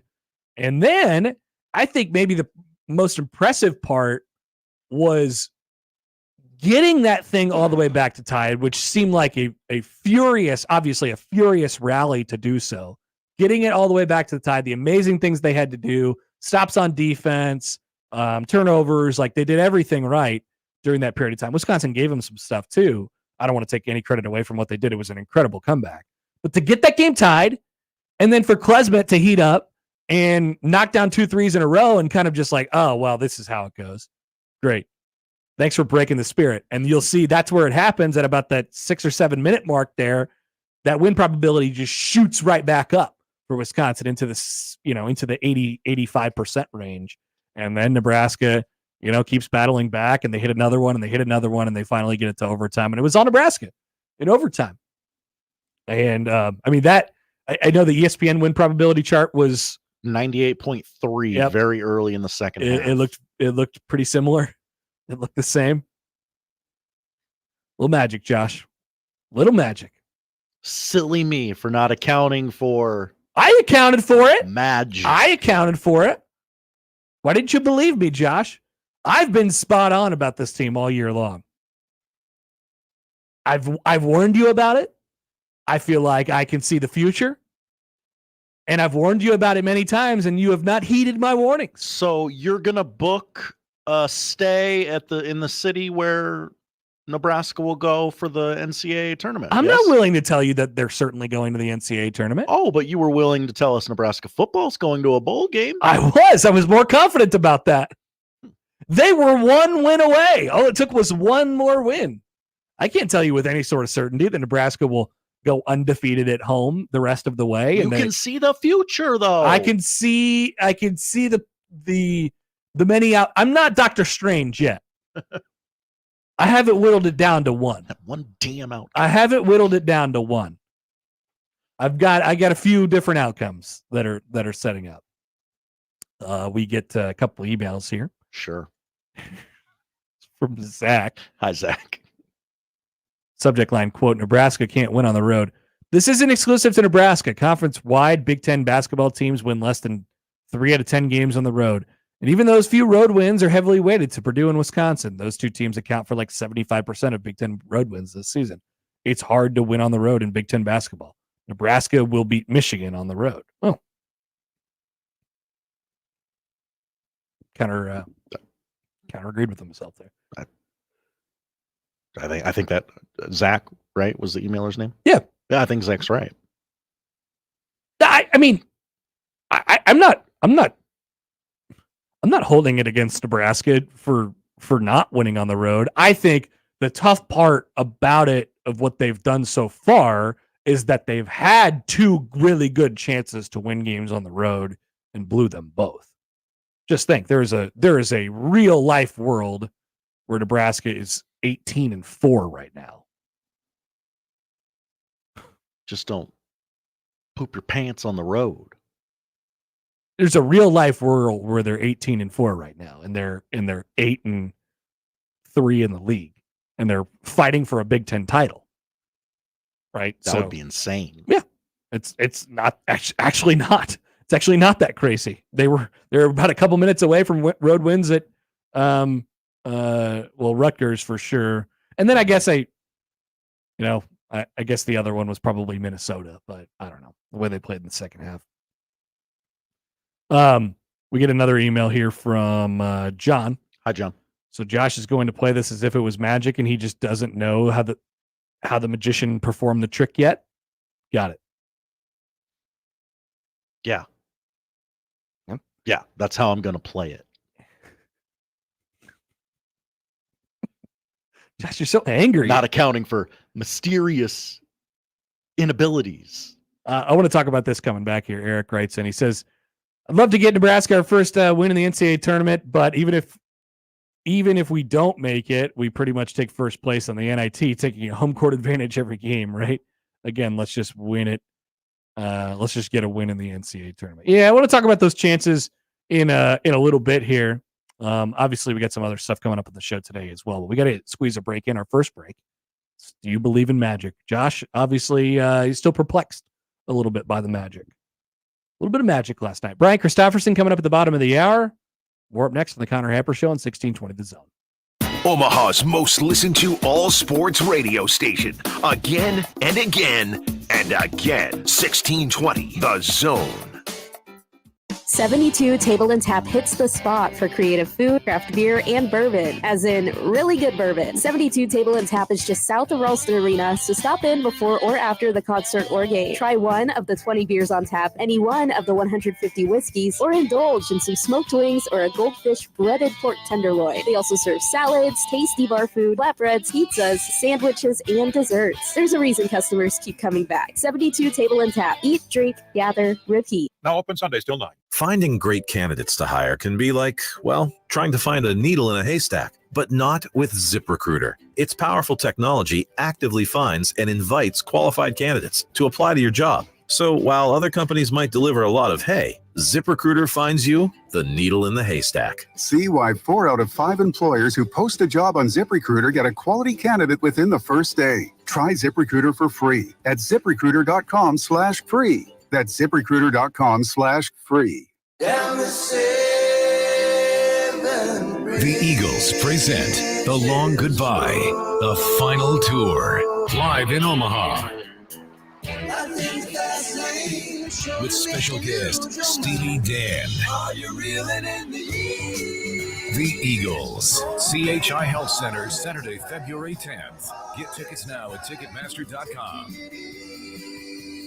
The Eagles, The Long Goodbye, the final tour. Cards issued by Sutton Bank and Celtic Bank, members FDIC. Terms and conditions apply. Are you the decision maker in your company? Do you want more control over your business spending? Meet Ramp, the only corporate card and spend management platform designed to save you time and money. Ramp offers unlimited corporate cards with spend controls you can customize to stop wasteful spending before it happens. Ramp makes expense reports a breeze by automatically collecting receipts and matching them to the right transaction. You'll close your books in hours instead of days. Ramp allows you to see all of your company spend in one place, so you can make quick, informed decisions about your business finances. Plus, Ramp will share insights based on your spending to help you cut costs. Over 15,000 businesses have added up to 5% to their bottom line with Ramp. You can be one of them. If you're a decision maker, adding Ramp could be one of the best decisions you've ever made. And now get $250 when you join Ramp. Just go to ramp.com/sports. Ramp.com/sports. RAMP.com/sports. No big game celebration is complete without a game of squares. Circus Sports now offers Circus Squares bets. Everyone who has played squares knows the pain of pulling terrible numbers. With Circus Squares, instead of randomly pulling numbers, choose your square and choose which numbers you get. With a minimum bet of $1 and a maximum payout of $100,000, it's easier than ever. Download the Circus Sports app and place your Circus Squares bets anywhere in Iowa. For more information, visit circusports.com. If you or someone you know may have a problem with gambling, call 1-800-238-7633. Tickets for less. Best seats, best prices, no service fees. Shop tickets for less.com. KOZN Bellevue, Omaha, Council Bluffs. This is 1620 The Zone. Let's get back to the Connor Happer Show on 1620 The Zone. All right, a couple things here. First, do not talk to me about court storming. Like, you guys clearly be adults. Don't get it. Be an adult, Connor. Act like you've been there before. Yeah, that's really what we're doing. You want to be a big-time basketball team? No! Court storming is Or you want to awesome. be a bunch of little children? People storm the court, whether they're good basketball teams or bad basketball teams. Running around assaulting your opponents. When you put a lot into a basketball game, as Nebraska did last night, and you come back like they did, you beat a top team in the country like they did, you get the opportunity to storm your court and celebrate it. It is a signature win. It is the win of your season for a program like, and the whole act like you've been there before thing too. Here's the thing. Nebraska has not been there before. You were there a month ago. But there in terms of storming the court, but there as a program.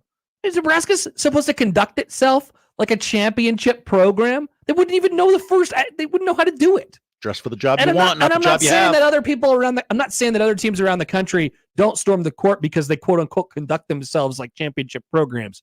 You see teams who beat their rivals and they're unranked storm the court. Court stormings happen. Storm all the courts you want. Don't take it too far. But Nebraska's now had 2 victories this year where they were absolute sealed up 100%, no question court storm opportunities. Anyway, anyhow, you won those 2 games on your home floor, given the team's rankings and their status and Nebraska's schedule and sort of the opportunities that they have coming up. You were storming the court if you got those wins.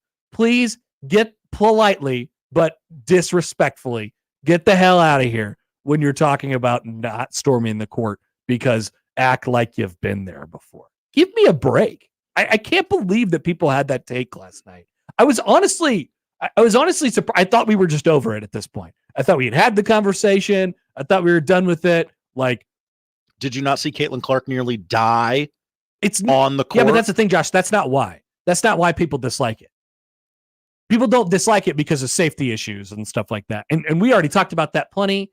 And my response is there's nothing you can do.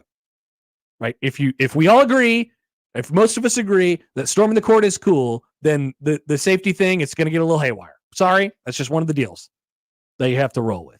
If the argument was about that, then there's a little slice of logic in there. But there's not. That's not what the argument's about. At least that's not what I've heard. Travis writes in on the YouTube. He says people hate fun. People hate fun. I guess. I can't. I don't know. It baffled me that even popped up last night. Didn't make a lick of sense. None. I actually agree with you on this. Punxsutawney Phil. That's my guy, Josh. Did you see the Groundhog Hype video that I tweeted out last night? I did, and I gotta say, it's kind of got you going. It kind of did, yeah, absolutely. I was ready for it. I'm always reminded that Groundhog Day is Groundhog Day a mere hours before it happens. And it's like, oh, I guess it is February 2nd. That does come after February 1st. Mm-hmm.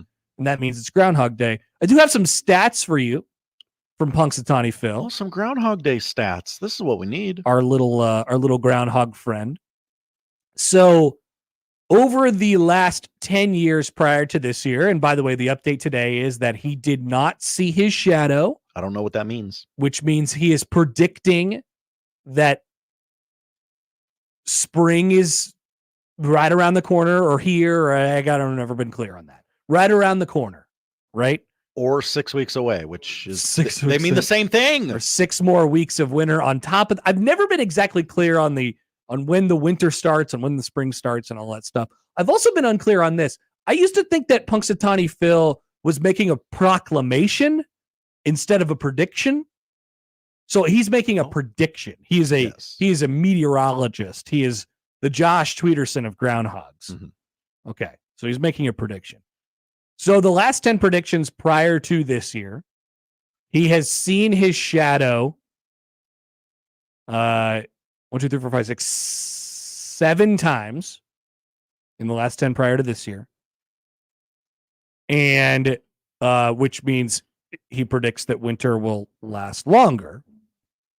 So 7 out of the 10 times he sees his shadow, and only 3 out of the 10 times he gets it right.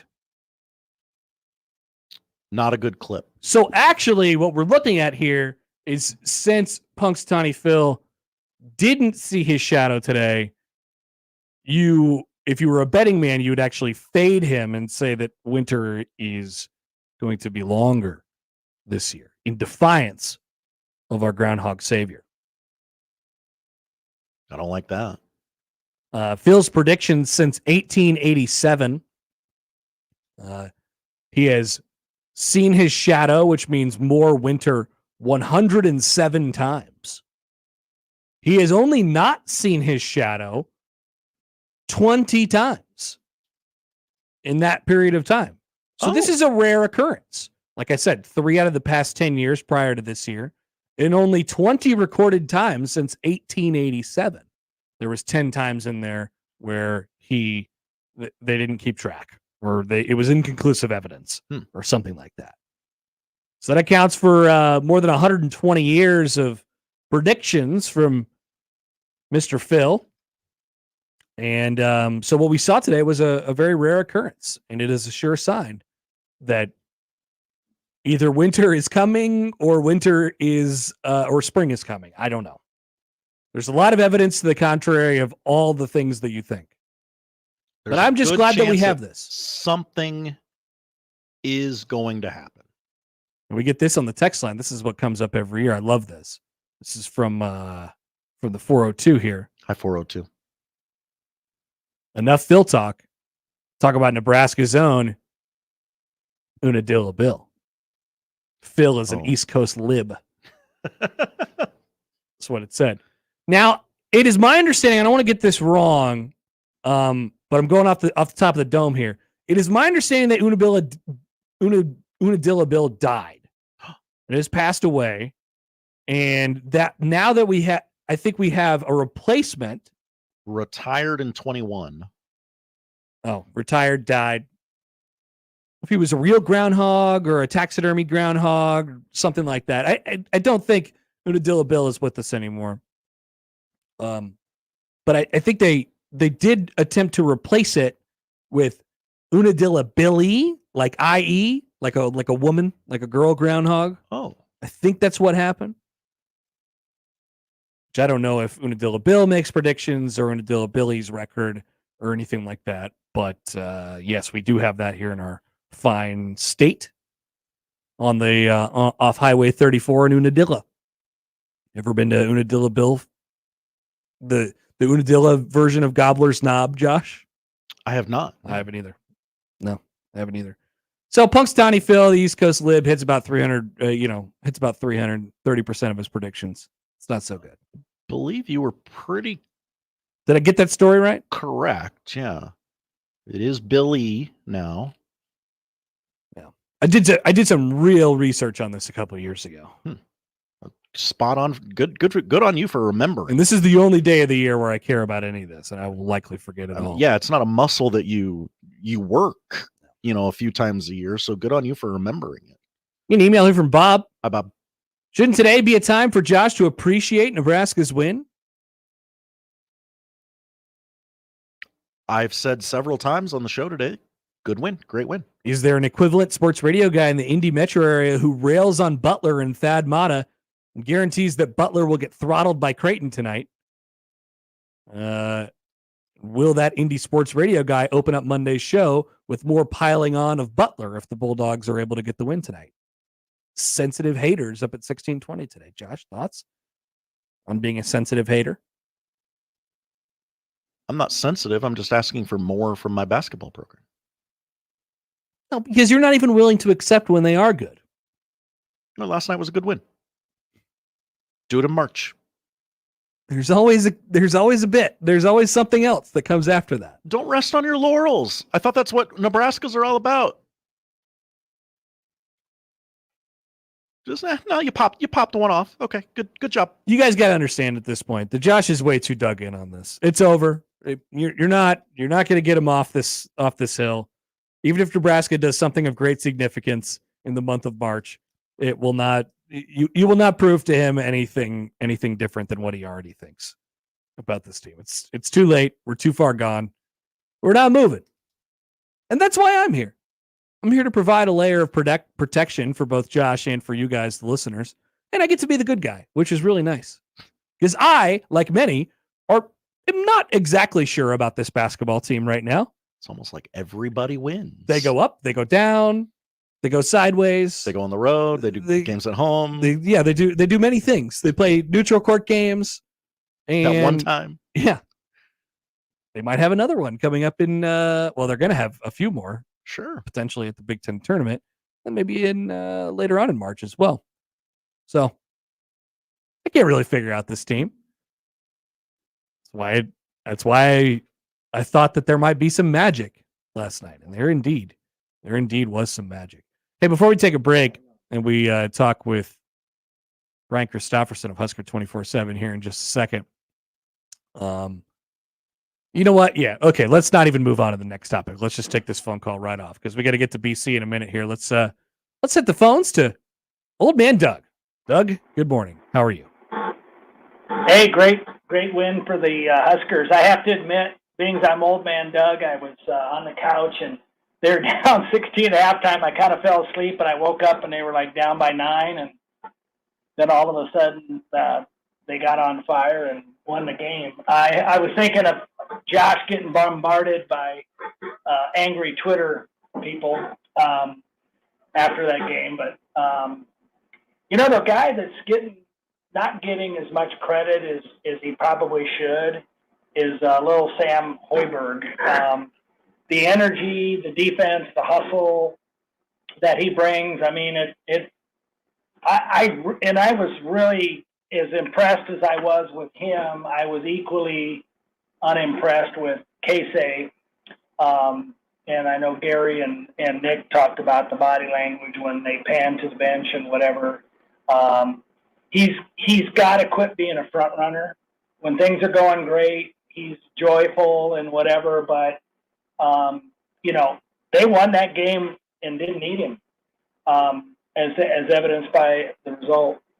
And then the last thing I was going to say, and I might have emailed you guys yesterday, but and Connor, I realize you're in a weird position when people ask you this question, but on the Caitlin Clark thing, I do think that and you're talking to the biggest Iowa hater. I don't like Caitlin Clark, but I think they should stop the game for a number of different reasons. Number one, Nebraska doesn't want to be seen as petty. Number two, she just sold out your arena that doesn't get sold out. Maybe it's been sold out once before, and that one might have been a promotional type thing. And she does mean a lot to women's basketball. Like her or not, I don't like her, but you got to respect her accomplishments. Even though she is, if she was a man, I'd call her Sir Flop a lot, but she's not. Ms. Flop a lot. But anyway, I hope she hits the milestone. I hope that they recognize it, not for 5 minutes like they would do if they were in Iowa City or anything like that. But I do think it does need to be acknowledged. And you probably aren't making that decision, Connor, are you? No, I am not. I will ask this weekend, though, and I'll see if I can bring you any information on that. I genuinely don't know what the plan is one way or the other right now, though. So my son texted me last night, and I said laugh out loud, and then he texted back, says, no, I'm serious. He says, Creighton may have the best road game win in the country. Thanks, Doug. Good to hear from you. All right. It's old man Doug. Fell asleep on his couch last night. Let me say one thing about Tominaga.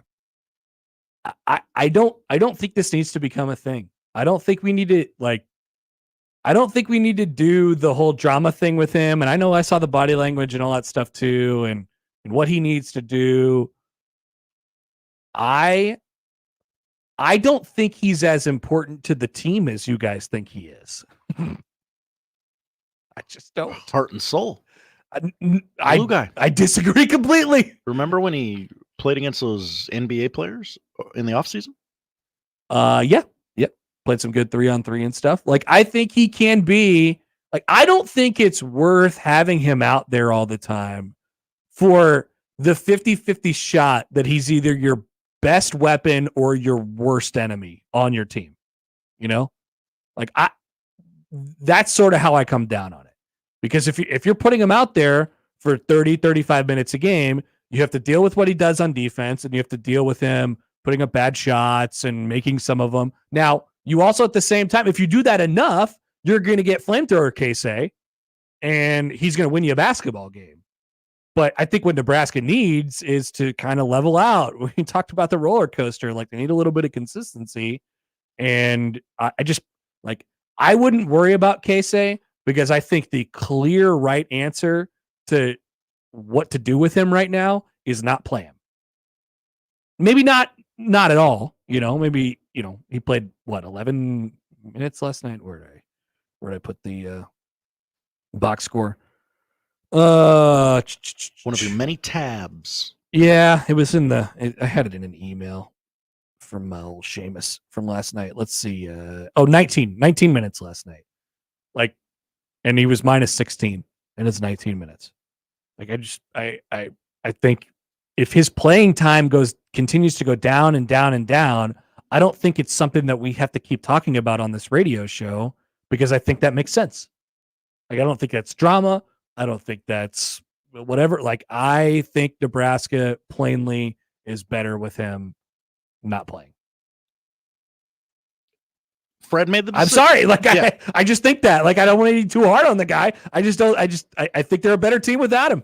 Fred reached the point of no return last night. He's like, okay, I've got to manipulate this lineup. And it would have been a really great spot for him to press the big red button and say, Casey, go back in there and like you're our hope and you have to flamethrow for a couple minutes. But they have a better option. They have a better option for that exact guy. His name is CJ Wilcher, and he's the 6th man of the year in the Big Ten. And then they have the other option for his equal in terms of who he's guarding on defensively, and that's Sam. And I've talked about him all year. That's your guy. That's my guy. I think he's super important to this team.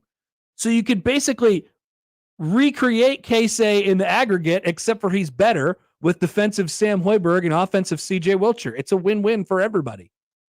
His role has been diminished because his role has been eaten up by other people on the team who do things better than he does.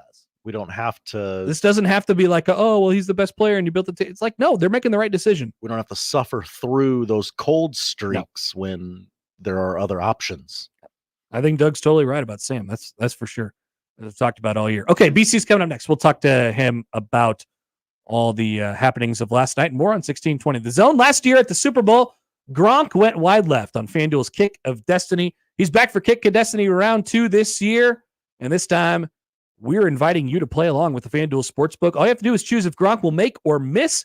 Get your free pick in right now, and if you're right, you'll win a share of $10 million in bonus bets with our friends from the FanDuel Sportsbook. Everyone gets in on the action when Gronk takes a shot at redemption before Super Bowl 58. Whether your team make or team miss, remember you missed last year, head to FanDuel Sportsbook and get your pick in. It is totally, absolutely free. Then tune in before the game to see Gronk's kick live. You'll win a share of $10 million in bonus bets if you are right. 50-50 shot, new to FanDuel. Visit FanDuel.com/Happer and sign up. Make every moment more with FanDuel, an official sports betting partner of the NFL. 21 and over, present in Iowa. No purchase necessary. $10 million prize pool to be split equally among all eligible participants who make the correct pick. Prize issued is non-withdrawable bonus bets that expire 7 days after receipt. Restrictions apply. See terms at sportsbook.fanduel.com. Gambling problem? Call 1-800-BETS-OFF. Live from the Host Coffee Studio, this is 1620 The Zone. Score big savings this weekend only at NFM. Supercharge your fan cave experience. Get everything from electronics to seating and more. Save up to $1,300 on select TVs and get free next day delivery on TVs 51 inches or larger. Get up to 65% off recliners. Save on game day essentials like select Weber griddles and air fryers. Plus 24-month financing is available on qualifying purchases only at NFM. Local metro areas. Minimum monthly payments required. 18% APR. Some exclusions apply. See store for details. Meet Cheryl. Hey. She's on vacation and lost in the moment. Unfortunately, so is her Chase debit card. It's got to be somewhere. Maybe she lost it at salsa night. These skirts should have pockets. Or maybe she lost it at Pilates. 3 and 2 and... But she's not worried. With the Chase mobile app, she can lock her card till it turns up. Tools that help protect. One bank that puts you in control. Visit chase.com/checking. Chase, make more of what's yours. Chase mobile app is available for select mobile devices. Message and data rates may apply. JP Morgan Chase Bank, N.A. member FDIC. Creighton Athletics would like to thank Methodist Hospital and CHI Health for their continued support of the annual Creighton versus Cancer Pink Out Games. All funds raised support the American Cancer Society's Hope Lodge, Nebraska. Through continued efforts and financial contributions, we look to increase cancer awareness through this great event. Methodist Hospital and CHI Health, proud sponsors of the 13th annual Creighton versus Cancer Pink Out Games.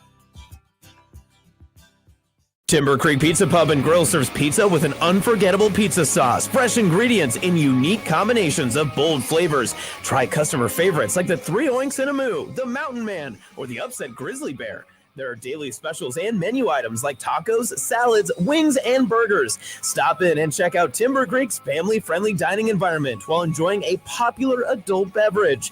Timber Creek Pizza Pub and Grill at 178th and Harrison and at timbercreekpizzaomaha.com.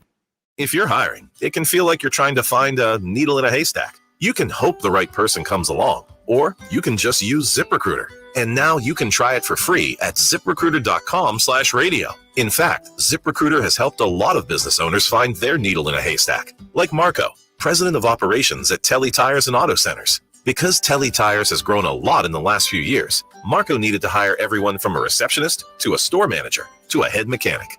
ZipRecruiter helps me find all the right people, even the most difficult jobs to fill. ZipRecruiter helps me keep my business running. Take it from Marco and millions of other businesses who've used ZipRecruiter.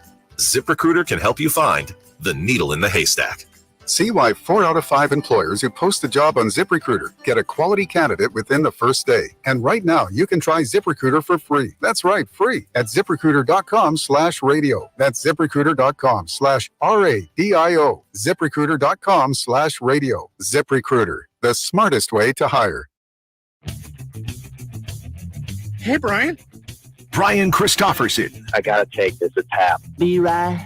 Be Rooney. Drove my Chevy to the levee, but the levee was dry. Brian Christoperson, Husker 24/7 on the Connor Happer Show on 1620 The Zone.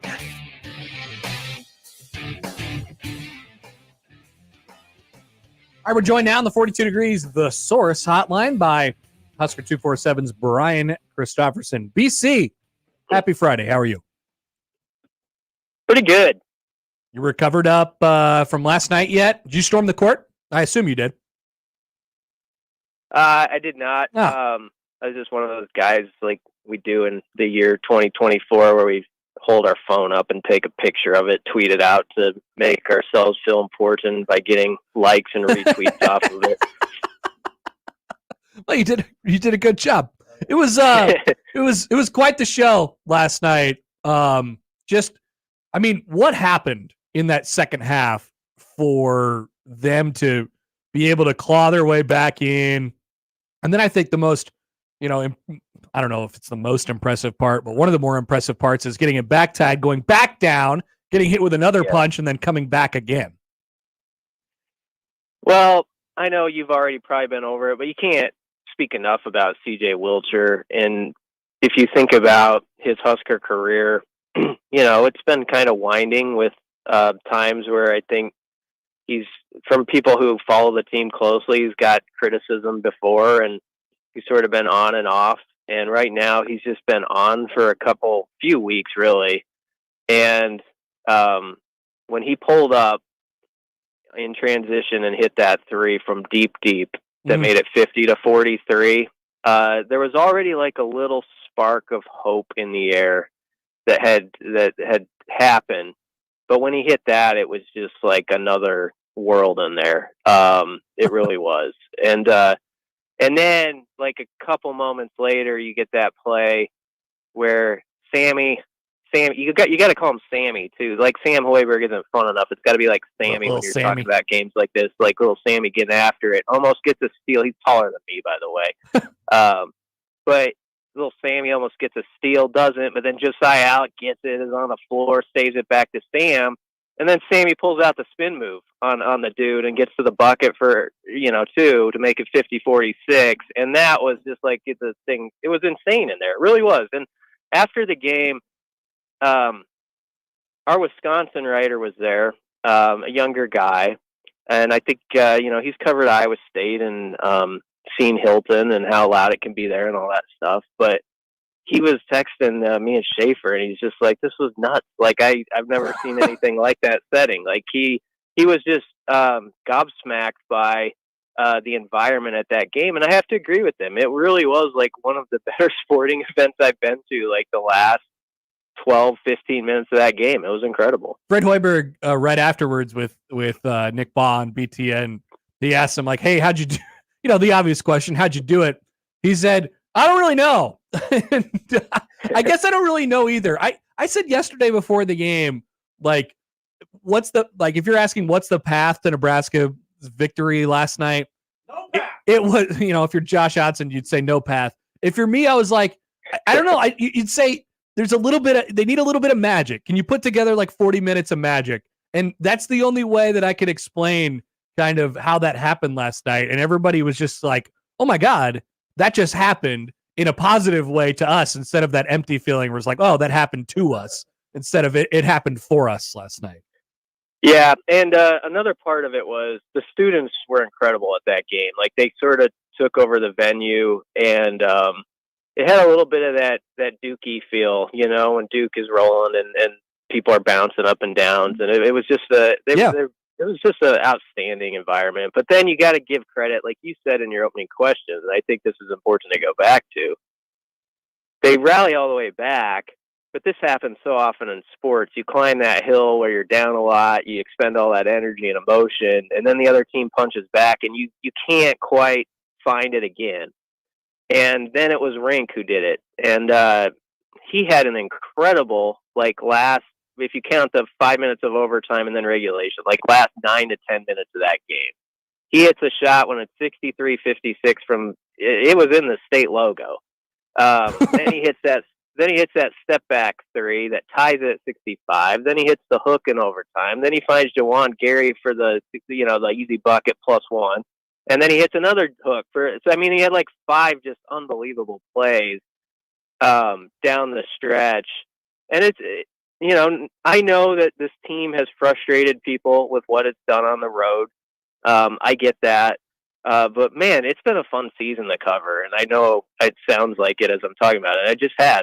I've really enjoyed this group of guys, and the way they will have a game or two where everybody's kind of down on them, and they're like, here it goes, and then they do this, and they pull you right back in, and now they're going to have a tough one on Sunday, which I don't think people should get their hopes up about Illinois, to be honest. And you'll hear some of the same old from some people, but the bottom line is, if they're on the bubble, it's sure going to look good, or you would hope might tip the scale in their favor that you have wins over Wisconsin and Purdue, which not a lot of people are going to have. Well, they've been met with these, and they've, the fact of the matter is they've earned it. They've earned these kind of pivotal moments where we have these opportunities where they come off of big wins, and then it kind of comes crashing down in the very next game. They had this stretch earlier in the season where they came off that nice win at home against Michigan State, and then they went on the road and beat K-State, and they multiplied it. And then, they had a couple sleepers in the non-con and came back and, won their first game in conference there. But they had Purdue and then lost to Iowa. They had, they had the 2 against Northwestern Ohio State and then lost to Maryland. And then they had last night, and then they go to Illinois. And I think it's you just said it. You're sort of prefacing the opportunity that they have on Sunday with I don't know if they're going to be able to get it done, but they have earned themselves another opportunity to do it. And you would think with enough experience, you could finally find the formula at some point to be able to just simply play well on the road. I don't know if Nebraska is going to win, but play well. I think that's sort of where I'm at.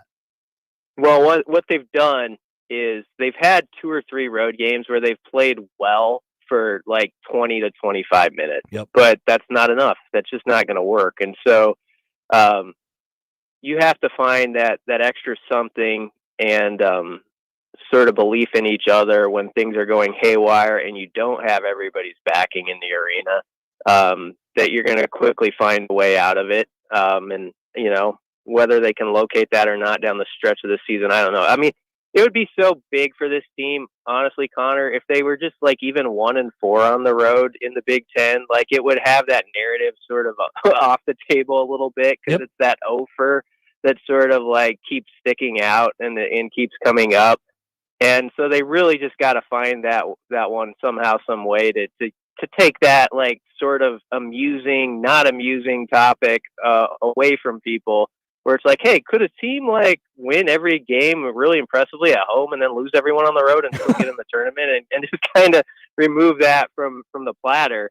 I think Illinois, if we're just looking at the game ahead, Illinois is playing great right now, and I think it's going to be a really tough one to break through there. Northwestern's not going to be easy to break through after that either, because Northwestern, as everybody saw with how they played against Purdue, they can go toe to toe with anybody, and they want revenge on Nebraska. So this is not the easiest part in the schedule to make that move on the road, but you got to do something difficult sometimes to get people off your back, and we'll see if they can do it. BC, I know you guys just got done doing a emergency basketball pod, so I don't know if you saw this headline yet, but the Big Ten and the SEC sort of coming together and handshake memeing and saying, hey, we're going to create a advisory group to address some of the challenges ahead for student athletes, like quick reaction to that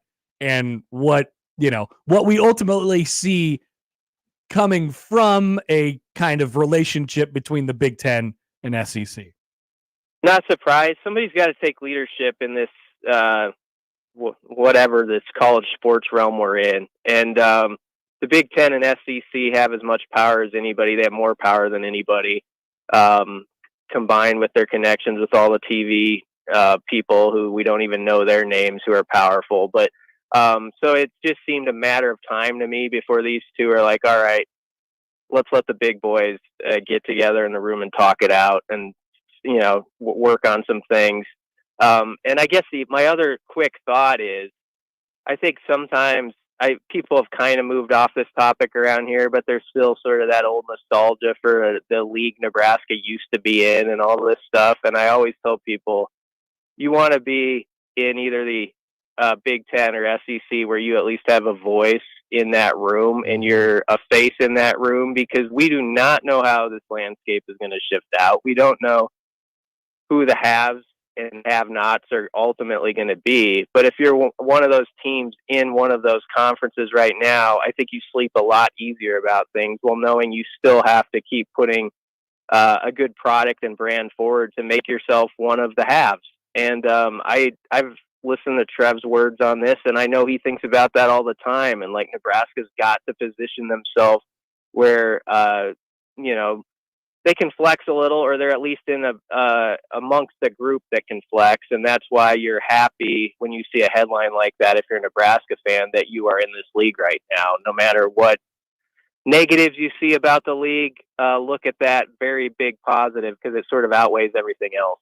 BC, great stuff as always. Enjoy your weekend. We'll talk to you later. All right. Thanks, guys. Ryan Christoperson of Husker 24/7. Yeah. We'll talk a lot more about that headline that I just read to BC there, starting at noon.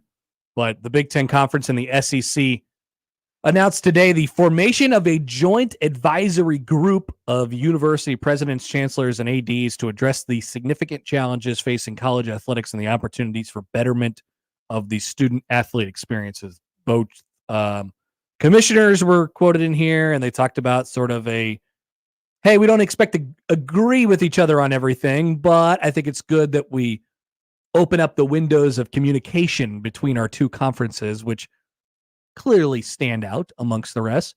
Where does this lead? Well, I think we all know. We'll talk about it a little bit more coming up in a few minutes. Sipple is coming up at the bottom of the noon hour. Josh has the odd news next on 1620 The Zone.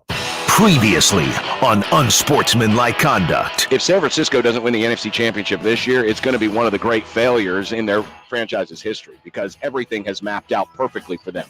They've been the best team in the conference all year, and then the best team next to them got eliminated in the first round. If the 49ers don't win on Sunday, Brock Purdy is likely going to get the lion's share of the blame. Oh, yeah. Unsportsmanlike Conduct with John Bishop and Josh Peterson. Weekdays 2 to 6 on 1620 The Zone. Your Omaha area forecast from the Godfather's Pizza Weather Center and KETV News Watch 7 on 1620 The Zone. Mostly cloudy skies Friday, becoming breezy late this afternoon and tonight. A high this afternoon in Omaha, 52 degrees, with east-southeasterly winds up to 20 miles an hour. Mostly cloudy and breezy tonight, with a 20% chance of overnight light showers, a low of 43, with southeasterly gusts again up to 20 miles an hour. I'm meteorologist Caitlin Harvey with KETV News Watch 7. More with Connor and Josh after this. We're going to have an extensive professional relationship, my man. On 1620, The Zone.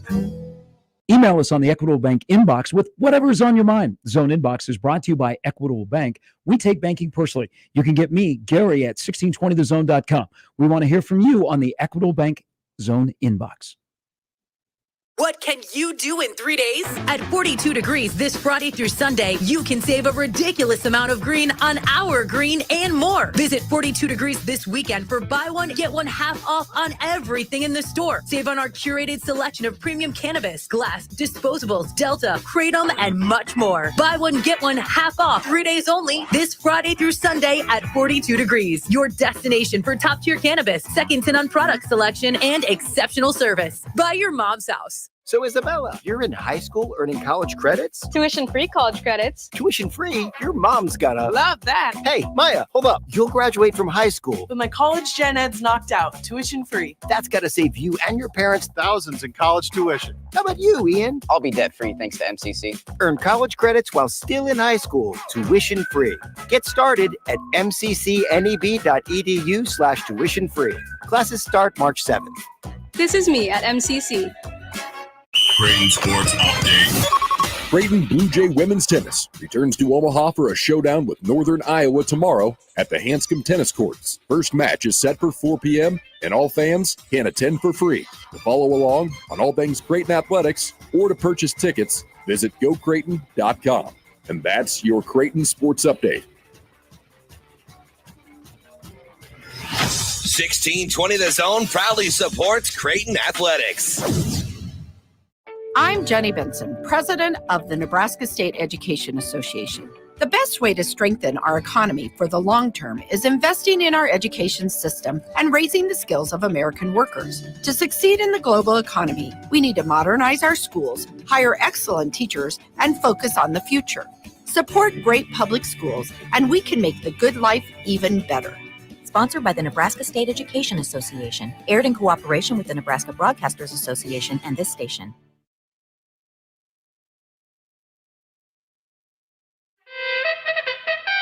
And now we've reached the point in the show where Josh Odson reads the peculiar, the bizarre, the comical, the odd news with Odd Son. Odd news, Odd Son. See what we did there? The odd news with Oddson.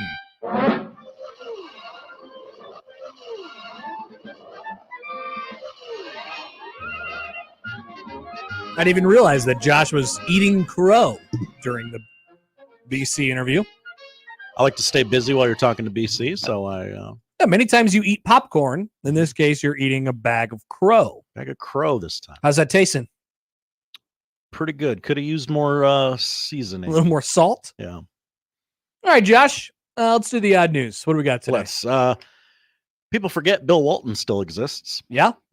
Last night, he was on the Oregon USC call, a team that Connor said is very bad. Both of them. Mm-hmm. Well, Oregon won 78-69, but there wasn't much drama to the game, but it was memorable to anyone watching on ESPN. Bill was teamed with Dave Pasch, as he normally is. The game was at USC, and Dave asked the following question: is it true that you were in the mix to play Chewbacca? Walton responded, no, Chewbacca is modeled after me. And Dave said, no, I'm being serious. I heard that you were in the running for that and that you were considered for the role of Chewbacca. I'm being dead serious right now, Bill.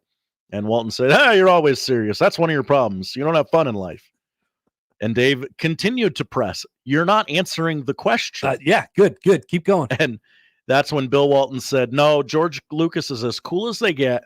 And I remember the night that George and Kareem and Bill Russell and me, we were all up in San Francisco, a big fundraiser for MLK's memorial. Wow. And then somebody took a shot and wow. Dave continued, so since you're not answering the question, I'm going to assume it's true. Yeah.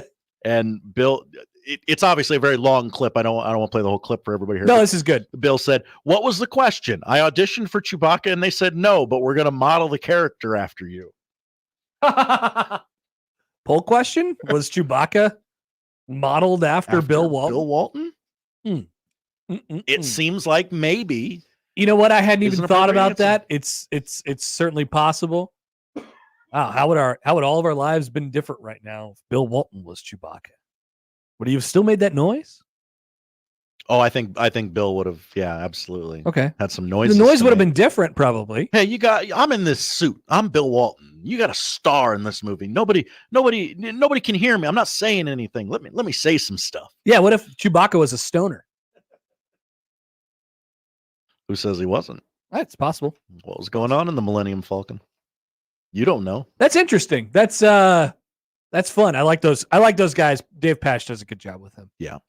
And it helps when the Pac-12 is very, very down to have a. Yeah, I rarely get a chance to watch. Like there's something that comes on at like 9:00, and unless it's Arizona, I just straight up don't watch it. They've also held a ton of their games on Pac-12 network. Yeah, like if they have two ranked teams playing each other, it's almost always on Pac-12 network. There's not a lot of teams out there that interest me this year. There's some downright bad teams at Pac-12. Right. We go to Rio for our next story. 40 people who had paid to see a screening of the Oscar-nominated movie The Holdovers in Rio de Janeiro were shocked to realize after the movie ended they had been locked in the theater and the entire staff was gone. A video was shared to Instagram of a bunch of theater goers in the audience in the lobby after they realized the staff had locked the doors from the outside. Locked in the cinema, the staff turned out the lights and locked us in the movie. Absurd. Is this a bit? No, they forgot these They literally people left? Yeah, and they left for the night, locked from the outside. So, because I was thinking, oh, what's the big deal? You just spin the thing and you walk out the door. But these doors were locked from the outside. I guess that's how they do it in Rio. These people called the fire department and they were let out, but they were locked in a movie theater, which is kind of fun in a way. A lifelong dream of mine. Yeah, it's kind of fun. Yeah. Right? Yeah. Now you don't know how to operate anything, so you can't really probably go crazy with it, but it wouldn't be the worst thing in the world. Now, how long did it take before they got him out? Great question. There's no ending to this story? Are they still in there? No, they called the fire department and got out, but Okay. it doesn't say how much time passed. In 30 minutes. There it is. 30 minutes. 30 minutes? 30 minutes. Give me a break. That's a And bad this is a national news story? That's a bad international. That's a bad response time. Stupid. Finally, I just found this while we were talking to BC, so bear with me. There's a man in England, Chris Snowdon. I want to be very, very, very important. Snowdon. He is petitioning to change Leap Day, which is normally February 29th every 4 years. Which we have this year. To June 31st.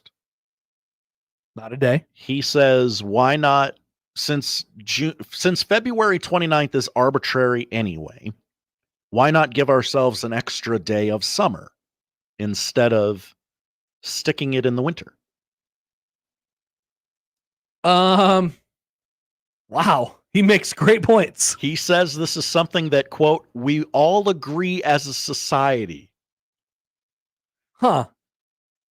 Now, what about for like the people in like Australia? Do they do leap days over there? I mean, everybody's on the same day. Everybody's on the same calendar, right? So they'd be triggered if we took it away from them. I mean, he has launched the petition on change.org. Wow, you know what? It's one of these things where like I don't know exactly the long-standing effects that it would have, and I'm trying not to think about it too much right now. But off the face, it sounds like an incredible idea. He has said pretty much the only thing like standing in our way of this is people who were born on February 29th, married on February 29th. Like what he does. If you're going to change it, you'd have to draw the line at some point. Like somebody's going to get screwed. Mm-hmm.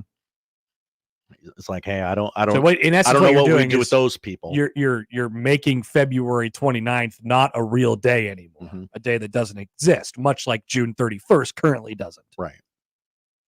Then you could be the first person to ever be born on June 31st.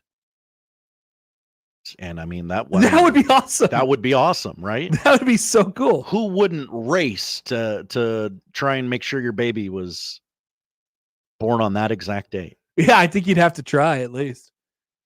Mason Daniel writes in on the trapped in a movie theater story. Hi, amazing. Yeah, it sounds like fun until that kid next to you is still rattling his candy wrapper that entire 30 minutes. Damn, that's the truth. Also, Matt emails in. Hi, Matt. Subject line, locked in a theater. Why didn't they just walk out of the fire exit that's in the theater? They may have different laws on fire safety in Rio. That'd be my guess. That's a great question, though. Those, yeah, you could always just pop those open. Also, 30 minutes. What are we talking about here? Everything's fine. You were not in peril. Everything's okay. Travis writes in on Leap Day. The only thing stopping us from changing Leap Day to the summer is the entire Southern Hemisphere. Screw them. Well, they got a great deal. They got a great deal right now. We get a bad deal. Is there ways where we get a good deal and the Southern Hemisphere gets a bad deal? Yeah. Come up with some of those. I don't have any off the top of my head. It have to have something to do with the calendar at some point. Hemispherical. Like I've always thought it was cool. Like the idea of the seasons being reversed is funny, but it's also funny to Australians too. They're like, "What? It's not hot on Christmas?" I don't know. Maybe we can come up with something there. All right. Thank you, Josh. Thank you, Connor. That is the odd news. We'll discuss this Big Ten SEC, not a merger. Definitely not a merger. But definitely not nothing either. A consolidation of power. We'll discuss that. Also, we got a tweet from a known basketball man on the subject of one Keisei Tominaga. Before we talk to Sipple, coming up on 1620 The Zone. Remember, no matter how you listen, it's still AM radio.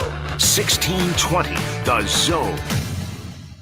J-Tech Construction, the official exterior experts of the Huskers, offers exterior solutions that help you protect your number one investment. Whether it's roofing and siding or windows and doors, they're committed to excellence, quality, and outstanding customer service in every step of the process. When it's time to protect the exterior of your home, your choice is simple. Turn to who the Huskers turn to. J-Tech Construction. Check them out online and schedule a free estimate today. J-Tech Construction, the official exterior experts of the Huskers. 72 Table and Tap hits the spot for creative food, craft beer, and bourbon, as in really good bourbon. 72 Table and Tap is just south of Ralston Arena, so stop in before or after the concert or game. Try one of the 20 beers on tap, any one of the 150 whiskeys, or indulge in some smoked wings or a goldfish breaded pork tenderloin. They also serve salads, tasty bar food, flatbreads, pizzas, sandwiches, and desserts. There's a reason customers keep coming back. 72 Table and Tap. Eat, drink, gather, repeat. Now open Sundays till 9.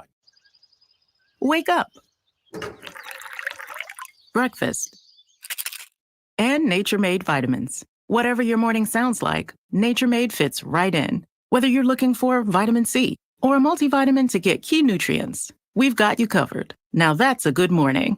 We take care of you so you can take on your day. Start your day with Nature Made, the #1 pharmacist recommended vitamin and supplement brand.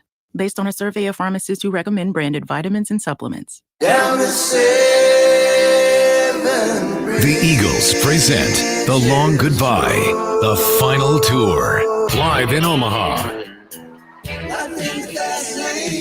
With special guest Steely Dan. The Eagles, CHI Health Center, Saturday, February 10th. Get tickets now at Ticketmaster.com. The Eagles, The Long Goodbye, the final tour. Prescriptions require an online consultation with a healthcare provider who will determine if appropriate. Restrictions apply. See website for details and important safety information. Subscription required. Price varies based on product and subscription plan. Hey guys, did you know there's a generic form of Viagra that works just the same, but is 95% cheaper? And you can get it online? Just go to hims.com/joy. Through Hims, you'll get a free medical consultation, discreet shipping if prescribed, a 100% online process, and trusted generic alternatives to the name brands at up to 95% off. That's right. Get generic for Viagra, the same active ingredient as brand name Viagra, but for 95% less. It's the same medication, still prescribed by a licensed medical provider, but with zero copay, no expensive appointments, and no awkward face-to-face conversations. To start your free online visit, you need to go to this exclusive address, hims.com/joy. That's hims.com/joy for your free online visit. hims.com/joy. Cards issued by Sutton Bank and Celtic Bank, members FDIC. Terms and conditions apply. Are you the decision maker in your company? Do you want more control over your business spending? Meet Ramp, the only corporate card and spend management platform designed to save you time and money. Ramp offers unlimited corporate cards with spend controls you can customize to stop wasteful spending before it happens. Ramp makes expense reports a breeze by automatically collecting receipts and matching them to the right transaction. You'll close your books in hours instead of days. Ramp allows you to see all of your company spend in one place, so you can make quick, informed decisions about your business finances. Plus, Ramp will share insights based on your spending to help you cut costs. Over 15,000 businesses have added up to 5% to their bottom line with Ramp. You can be one of them. If you're a decision maker, adding Ramp could be one of the best decisions you've ever made. And now get $250 when you join Ramp. Just go to ramp.com/sports. Ramp.com/sports. ramp.com/sports. Hey everyone, Josh and John here for the FanDuel Sportsbook. Happy Super Bowl to all who celebrate. John from FanDuel, America's #1 sportsbook, and with the big game this year, new customers, go to FanDuel.com/1620 and you can get $200 in bonus bets if your first bet of $5 or more wins. Whether it's the team that you like, whether it's a total you like, just go to FanDuel.com/1620 and take advantage today. FanDuel always gives us great props, but of course the Super Bowl itself is the game that ultimately decided what the props were all about, and there are going to be plenty for the big game. So just make that first $5 winning bet and get $200 in bonus bets if that bet wins. For new customers, just visit FanDuel.com/1620. That's FanDuel.com/1620. 21 plus in present in Iowa. $10 first deposit required. Bonus issued as non-withdrawable bonus bets that expire 7 days after receipt. See terms at sportsbook.fanduel.com. Gambling problem? Call 1-800-BETS-OFF. Tickets for less. Best seats, best prices, no service fees. Shop ticketsforless.com. KOZN Bellevue, Omaha, Council Bluffs. This is 1620 The Zone. Coming up at some point in the next 2 hours, we'll have your chance to win your way into Creighton and Butler tonight. 8 o'clock is the tip-off. That's right, 8 o'clock, everybody. Yep, everyone's really happy about it. We love the fact that it's an 8 o'clock tip, and that means it is a 7:30 network pregame and a 6 o'clock shoot-around. Nailed it. With Jimmy. I believe in some capacity the Jimmies will be here. 1 Jimmy, 2 Jimmy, 3 Jimmy, 4 Jimmy. So many Jimmies. So we'll have your opportunity to get into that game tonight. It is sold out. Oh, nice. But not for you if you just listen to this show. Before we take a phone call here, I would like to read my favorite Jack Mitchell tweet from last night. Oh, he was going through it, I bet. So this was at 8:27 p.m. So this is probably... Oh, they're probably down bad. This is probably at the beginning of the second half, maybe right at halftime. Jack Mitchell, at Jack Mitchell LNK, tweets the following. If sadness were people, I would be China. Because there's so much, like the quantity is so much. Okay. Just want to be crystal clear what we're saying when we say that. And then, this isn't my bit to do. This is more of unsportsmanlike conduct, but, you'll notice after the sadness sets in that it just gradually, you just read Jack Mitchell tweets. Nice to see we can calm down about the home road dichotomy at least. He's still sad. I mean, you have to freaking score. This is insane. That might have been at that media timeout where it was 26-8 or something. They had a shot to get the lead under 10, but couldn't score. It's insane. They did. So at this point, Nebraska has already completed the furious comeback and tied the game and all this. Like I said, everything is fine. I am not well. If Bryce can't take 22 with 4 fouls to the rack and embarrass him, what are we even doing here? Mass is like, how about a Kobe move? Are you kidding? All caps. He's getting happier. Get me a doctor. 11 fouled the crap out of him, but why would it matter? For the love of God, let Bryce drive on 22, all caps. Refs doing everything they can, everything. LOL, the fix is in. This is ridiculous. OMG travel. I might cry. I am crying. Find me in the Haymarket. Let's hug and cry and drink. And he did those things with his son. Taking pictures with people outside of PBA. People asking me why I wasn't at the lead. Finding my wife and daughter to hug them. preparing to not be worth anything on the radio tomorrow morning. Still shocked this happened. This brings us to 10:15 p.m. I'm at Cigars. Come say hi. Then there's a selfie with Schaefer. Then there's him hugging his child. And that is all led us to this morning. He also discovered that Badger Barstool tweet that everybody's talking about today. Oh, yeah. That was a bad take by those guys. Yes.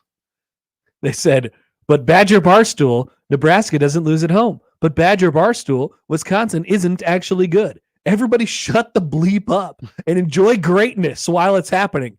And go bleep yourself, Barstool Big Ten. The Barstool accounts just absolutely smack talking all of the other Barstool accounts. Live in their own world, man. What a bit. What a bit.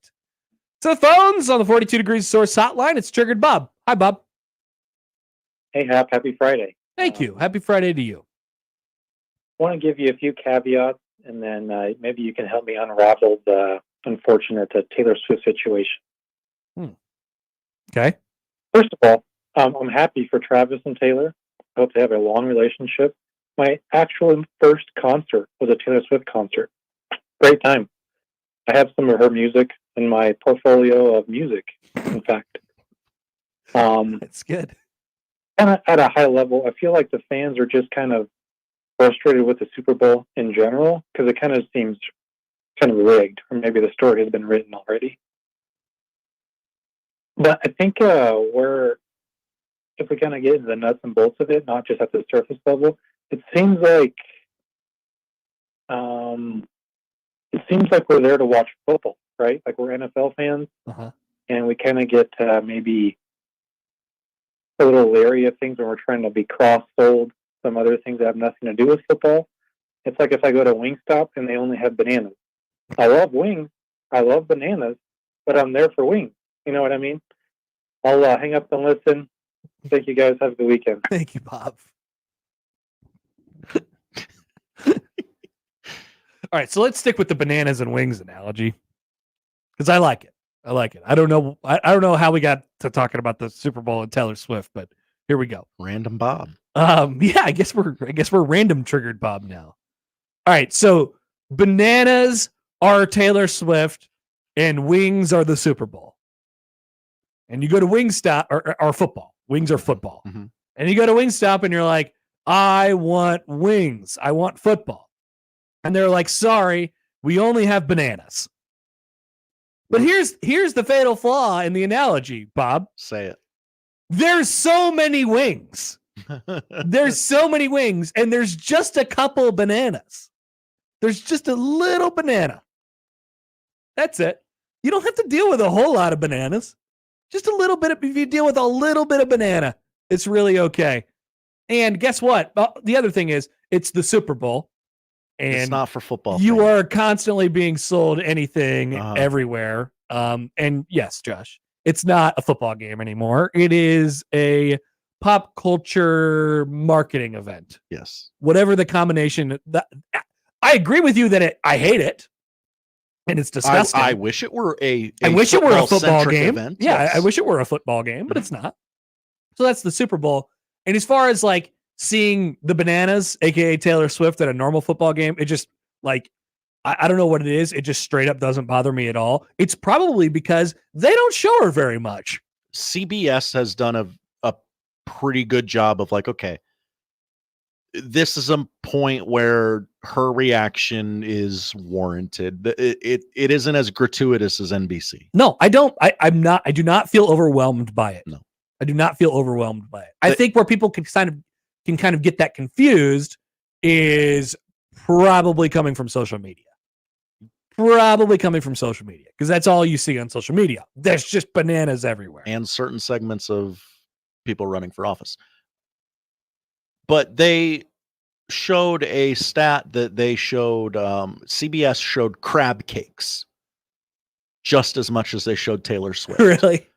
That's funny. Who did that research? Awful Announcing said yeah, they're good for it. They showed one more shot of Taylor Swift than crab cakes during the AFC Championship. I'm sick game. of crab cakes, dude. They're always cutting to shots of crab cakes. It straight up doesn't bother me. It never has. But I come from the position, Josh, you wouldn't understand this, but I come from the position of I love love and I love their relationship, and I like Taylor Swift too musically, but I also it doesn't have an effect on my football watching whatsoever.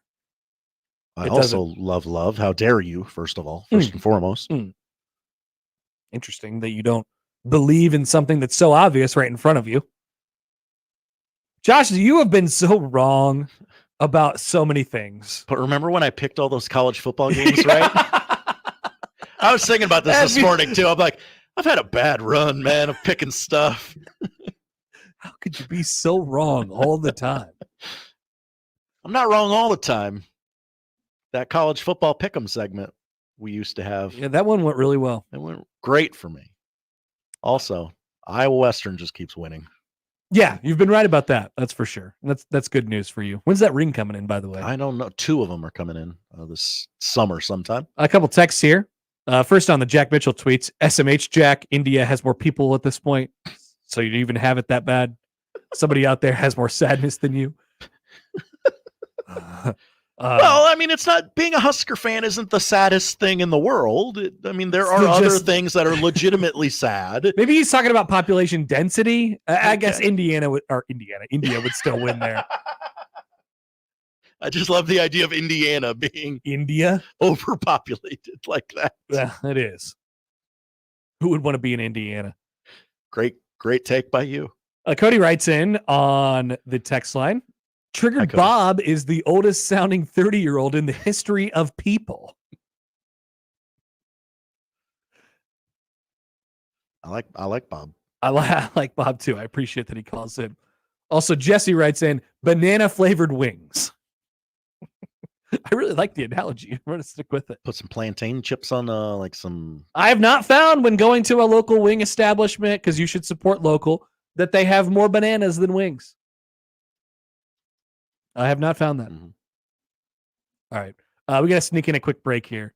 We'll come back. Still want to get to that, the old handshake alliance between the SEC and the Big Ten and kind of what that means for a couple minutes. We'll also talk about that with Sipple, who's coming up at the bottom of the hour. Plenty more Nebraska ball. If you guys have thoughts, let us know on Twitter as well, at Happer Show, at Connor Happer. More to come on 1620 The Zone. But first, just a quick one here. Your chance to win $5,000. Well, let's do it this way. $5,000 is live right now. There's so many things to do on our website, 1620thezone.com. Live from the Host Coffee Studio, this is 1620 The Zone. It's the most time-honored tradition to start the weekend, grabbing a cold one from a local Nebraska brewery. Let's be real here. It's cold outside, and you don't want to drink the same boring beer as those Hawkeye fans. Drink Nebraska brewed beer, cider, or seltzers instead. Each week, we're putting the spotlight on a unique Nebraska brewery with One Beer Friday. Share your brew on social media with the hashtag One Beer Friday, and you'll be entered to win a $25 gift card to a local Nebraska brewery. Nebraska is the good life with great beer. Click nebraska.beer to learn more. The Zone Inbox is brought to you by Equitable Bank. We take banking personally. Email me, Connor Happer, with the Connor Happer Show at Connor, CONNOR, at 1620thezone.com. Send me your love, your hate, and maybe a few hot takes. The Zone Inbox, presented by Equitable Bank. Host is roasting every morning. Host is roasting every day. Put your coffee department in good hands with Host Coffee Service, providing direct delivery and loaned coffee equipment with service programs. If you're ready to change to a better coffee provider, it's time for Host Coffee. Omaha's best coffee since 1972. Host Coffee is always roasting something good for you. Score big savings this weekend only at NFM. Supercharge your fan cave experience. Get everything from electronics to seating and more. Save up to $1,300 on select TVs and get free next day delivery on TVs 51 inches or larger. Get up to 65% off recliners. Save on game day essentials like select Weber griddles and air fryers. Plus 24-month financing is available on qualifying purchases only at NFM. Local metro areas. Minimum monthly payments required. 18% APR. Some exclusions apply. See store for details. The 20th ranked Omaha Maverick hockey team is coming off an overtime road sweep against St. Cloud State. This Friday and Saturday night, Maverick hockey takes on Minnesota Duluth at Baxter Arena. And the Maverick men's basketball team, with the second most wins in the Summit League, is making a run at the league title. The Mavs tip off against second place St. Thomas this Thursday. Let's pack the Baxter. Get your hockey and basketball tickets now by calling the box office at 402-554-MAVS or by going to omavs.com/ticks. Timber Creek Pizza Pub and Grill serves pizza with an unforgettable pizza sauce, fresh ingredients in unique combinations of bold flavors. Try customer favorites like the 3 Oinks and a Moo, the Mountain Man, or the Upset Grizzly Bear. There are daily specials and menu items like tacos, salads, wings, and burgers. Stop in and check out Timber Creek's family-friendly dining environment while enjoying a popular adult beverage. Timber Creek Pizza Pub and Grill at 178th and Harrison and at timbercreekpizzaomaha.com.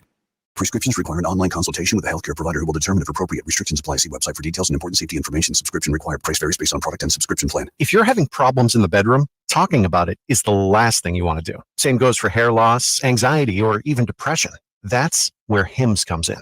Through HIMS, you don't have to talk about it. You can do something about it. Just go to hims.com/start, where you can find a variety of potential solutions for the problems men face every day and save up to 95% on generic alternatives. The entire process is 100% online, making it incredibly simple, straightforward, and above all, private. If prescribed, treatments made using clinically proven ingredients are shipped directly to your door in low-key packaging. So if you're experiencing ED, hair loss, anxiety, or problems with your general health, you don't have to go to the doctor, the pharmacy, or spend all day talking about it. Just go to hims.com/start and do something about it. Get started today at hims.com/start. That's HIMS.com/START. Let's get back to the Connor Happer Show on 1620 The Zone. Here comes the clown.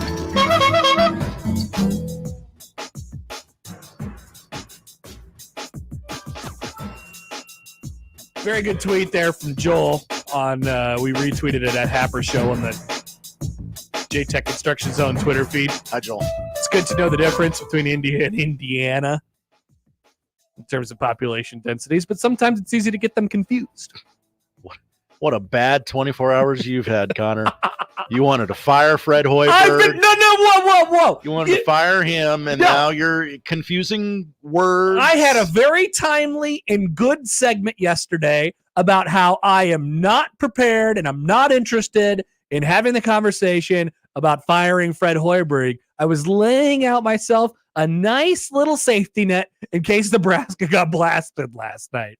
And guess what? We didn't have to use it. And now I look like a genius today because everybody's okay with Fred Hoiberg and what they're doing right now. I know what's going on. Also, I just thought of the question in my head, and it's not like I did it for any particular reason. All right. Well, we keep getting really timely phone calls. I like this stuff. Just know that the Big Ten and the SEC are plotting, are handshake memeing together, and they're like, "Hey, what if we ran college sports together?" Yeah, like what if we don't have any authority to do anything, but it maybe would be kind of interesting if we agreed on some things and therefore created this power vacuum of like voting power when the Power Fives all vote against each other because there's only 4 conferences now and the Pac-12 got eliminated. And only 2 of them matter. Yeah. So that's a thing. And you guys already knew that was a thing. But let's take a phone call. It's Random Mike. Mike, good afternoon. How are you? Hey, one random is enough.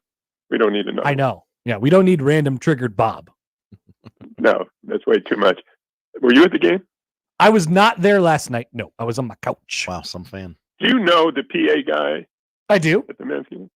Is he a friend of yours? Sure. Yeah. Yes, he's a friend. Guess what? He's giving credit to a good assist. Didn't used to do that. Oh, really? Did you get him to do that, or is he just a listener of this show? No, but he may. I don't know if he's a listener to the show. But I think I probably know how that got to him. That's interesting. I'm happy to start that trend. Yeah, how did it get to him? I would imagine the marketing person from the athletic department that I worked with women's basketball last year is now in charge of men's basketball this year. So maybe she was like, "Hey, This was kind of cool. Maybe not. Maybe you just picked it up. I don't know. By the way, you're getting even better as the best PA guy in the Tri-State area. Wow. I agree with you about Simon Says, dude. Thank you. I think when you compare halftime entertainment of these games, and it's a low bar, he's near the top. I love Steve Max. That's my guy. Do you know him personally? Well, only from meeting before halftime shows over the last several years. So I guess I don't know if we're friends, but we're acquaintances, certainly. Does he do this all year? Yes, he does. The night before he was in Lincoln on Wednesday for the women's game, he was at the Dallas Mavericks game. And like if you follow him on Twitter, I don't know if you have Twitter, Random Mike, but or maybe you got burners or something like that. But if you follow him on Twitter, he'll like tweet out where he's at every night. He'll have a picture. Yeah, he's good, and he's tough. I mean, you could be really good at that, and he'll get you. I think. I don't think there's anybody that he couldn't get. Yeah, he knows all the tricks. He knows what he's doing. I mentioned this in an earlier show, but they don't do this at the women's game, but they encourage the crowd to yell Husker Power during the introduction to the other team. Mm-hmm. Do they do that at any other sporting events you've been to? They've always done that at Nebraska men's basketball games. Have they always done it? Or I know they did it when Miles was here, but I don't remember them doing it before that. I can only speak, I guess, to their time at PBA. I can remember it all the way back to the start of that for sure. It really surprises me because I would think it would really piss off the other team. Well, yeah, you can't hear jack. Can't hear anything. You can't hear your names being announced. You can't hear nothing. Yeah, and I would think, and I know we're winning at home, but a lot of times they're getting off to good starts, which they did yesterday. But that stat you read about top teams with a big lead, losing. That's amazing. It's unbelievable. It's the one outlier game basically that had those circumstances at halftime since like 2000. Since we've been keeping track of stats like that. Yeah, I think maybe you were a little rough on Casey. I think his defense has gotten better. But have you noticed on his shooting, most every shooter holds their follow through. He's the opposite of that. Yeah. And hey, if it works, fine. But I got to tell you this one thing that happened years ago about the students getting on during the introduction. Years ago at the Devaney, we sat up high next to a really nice family with a 10-year-old kid that I really liked. And during the introduction of the other team, he did what the students did. He'd say, he did this once. He'd say, "Who cares? You suck." And he's a really nice little kid, and I got a kick out of it. And his dad tapped him on the shoulder and said, "Son, don't do that." And he said, "Daddy," he pointed to the student and said, Daddy, what the F am I supposed to do? I would have gained more. I gained more respect for the kid at that point. Absolutely. But hey, one reason we're coming back and winning these games at home, and I think we can do it on the road, is that you mentioned Hoiberg and Alec. I mean, Hoiberg, I think, takes great pride in getting his hand on passes. He sees it before it happens. And the effort, would you agree? The effort Alec gives is unbelievable. Yeah, I mean, having him on like loose ball situations and just flying everywhere. I mean, there was a play last night, and Nebraska's in the midst of their comeback, and they got it down to like 7, and he dives out of bounds and gets it to Sam, and Sam goes down and does the spin and gets the layup. Like, yeah, that stuff energizes people. Like it absolutely, translates to home victories if you could get hustle plays like that. And Connor shows up in that plus-minus stat. And No doubt. Pointer, when we almost beat Purdue last year, and we played a great game, except missing a lot of shots at the end. And they asked Pointer after the game, he said, "What's the difference with Nebraska?" And he said, "Hey, they're playing defense." Yep. And let me tell you something. In the second half, for the most part, our defense was as good as I've ever seen. Oh yeah. No, when they lock in, man, they're. I mean, it is by design like a fire drill defense. You are chasing around everybody. So you're going to be, if you're not super locked in and super engaged, then you're going to be late on closeouts and it's going to lead to open threes. But if you are, then you can anticipate. You get deflections and you close out and it works. Like you have to be that all the time. And having Gary back really helped. No doubt. Yeah, he's definitely the alpha of the team for sure. Hey, take care, buddy. Thanks, Mike. All right, so just quickly on Tominaga. I think it's clear that Nebraska's a better team when he's not on the floor. Just that's where I'm at with him. I'm not saying he's a lost cause. I'm not saying like, oh, it's over for him and just, there will probably be a time where they need him. But like I said, I just don't think they can afford to lose as much as they do with him on the defensive end and then not get consistency on the offensive end for him. Like, I don't know if they could wait around and wait for him to shoot out of this slump by taking the shots that he takes. I don't know if they can do that. And I don't know how to get him out of it other than taking shots. Right? So I think Nebraska has found a way to sort of replace that or create a guard in the aggregate. And, I think, I don't think you'll probably take him out of the starting lineup just because he's still a big circle on the scouting report because of what he's capable of doing. And don't get me wrong, he's certainly still capable of doing that.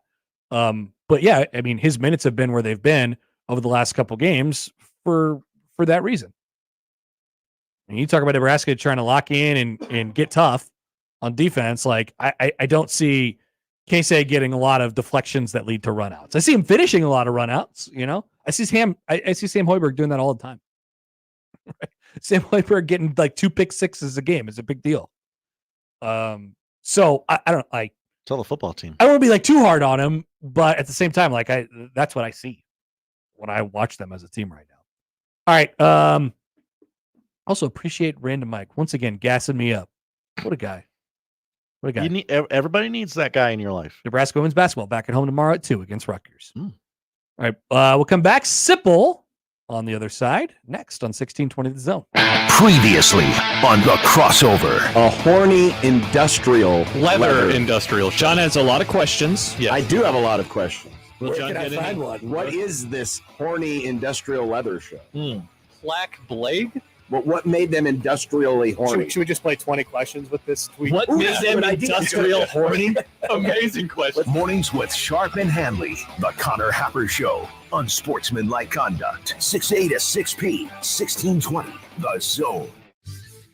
Your Omaha area forecast from the Godfather's Pizza Weather Center and KETV News Watch 7 on 1620 The Zone.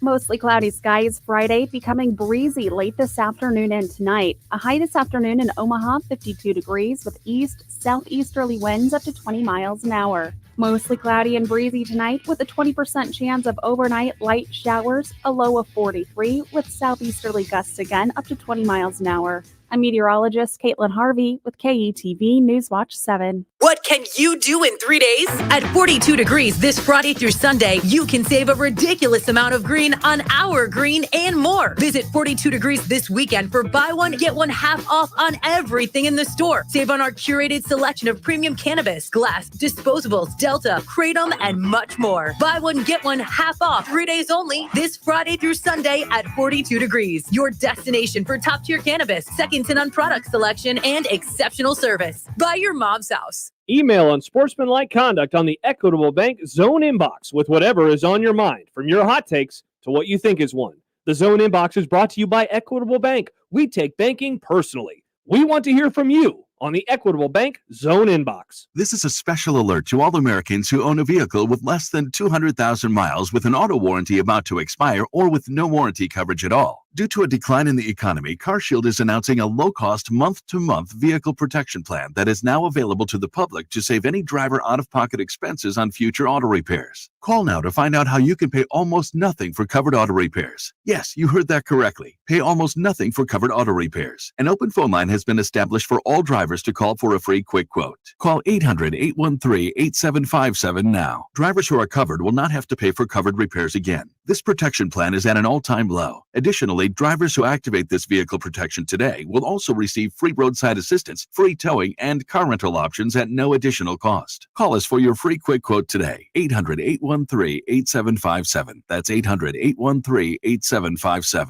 What do you have to lose? Call 800-813-8757. Again, 800-813-8757. Come visit Omaha's own little corner of France. Le Voltaire for mouth-watering appetizers and entrees. Plus, melt-in-your-mouth desserts and an extensive brunch menu on Sundays 10 to 2. Dinner, brunch with friends, a special occasion, entertaining clients, or just chilling with French wines with your favorite someone, Le Voltaire will make you feel right at home. Reserve their private party room today for birthdays, rehearsal dinners, and retirement parties. Le Voltaire, just off 156th and West Dodge Road in the Pepperwood Village, and at LeVoltaireOmaha.com. Last year at the Super Bowl, Rob Gronkowski went wide left on FanDuel's Kick of Destiny. Now he's back for Kick of Destiny 2.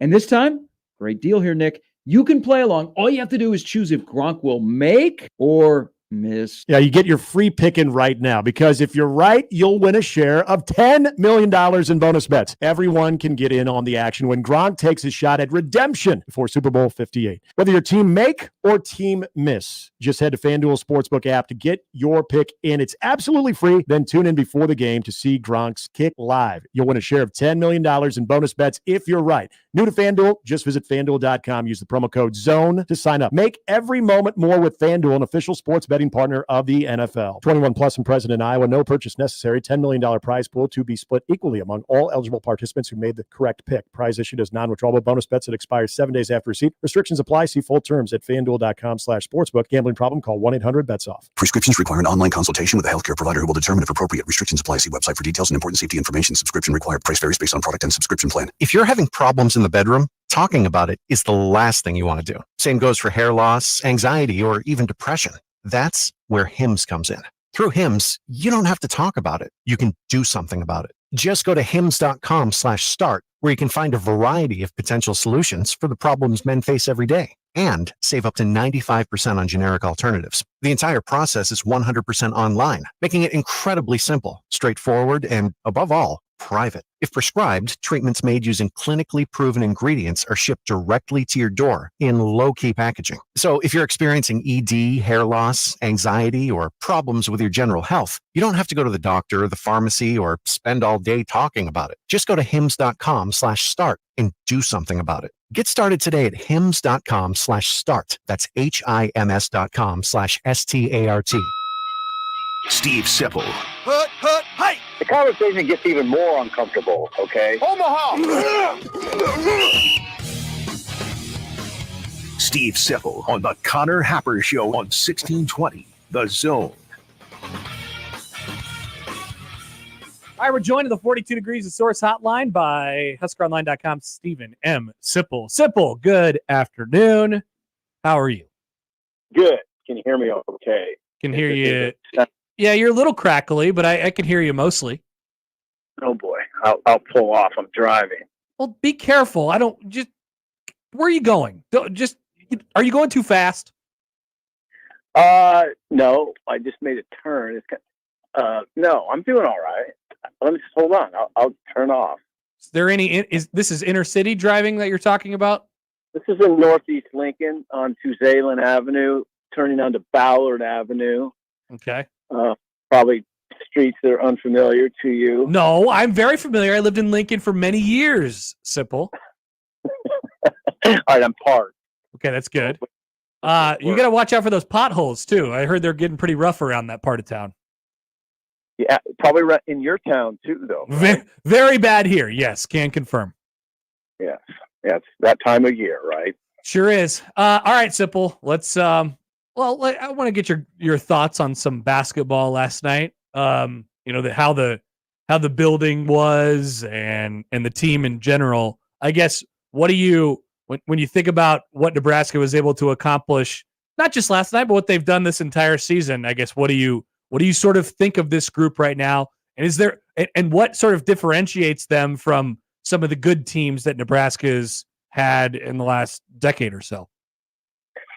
Oh, they're good. I thought from the beginning this was a team with some good shooters. There's some very guys that could.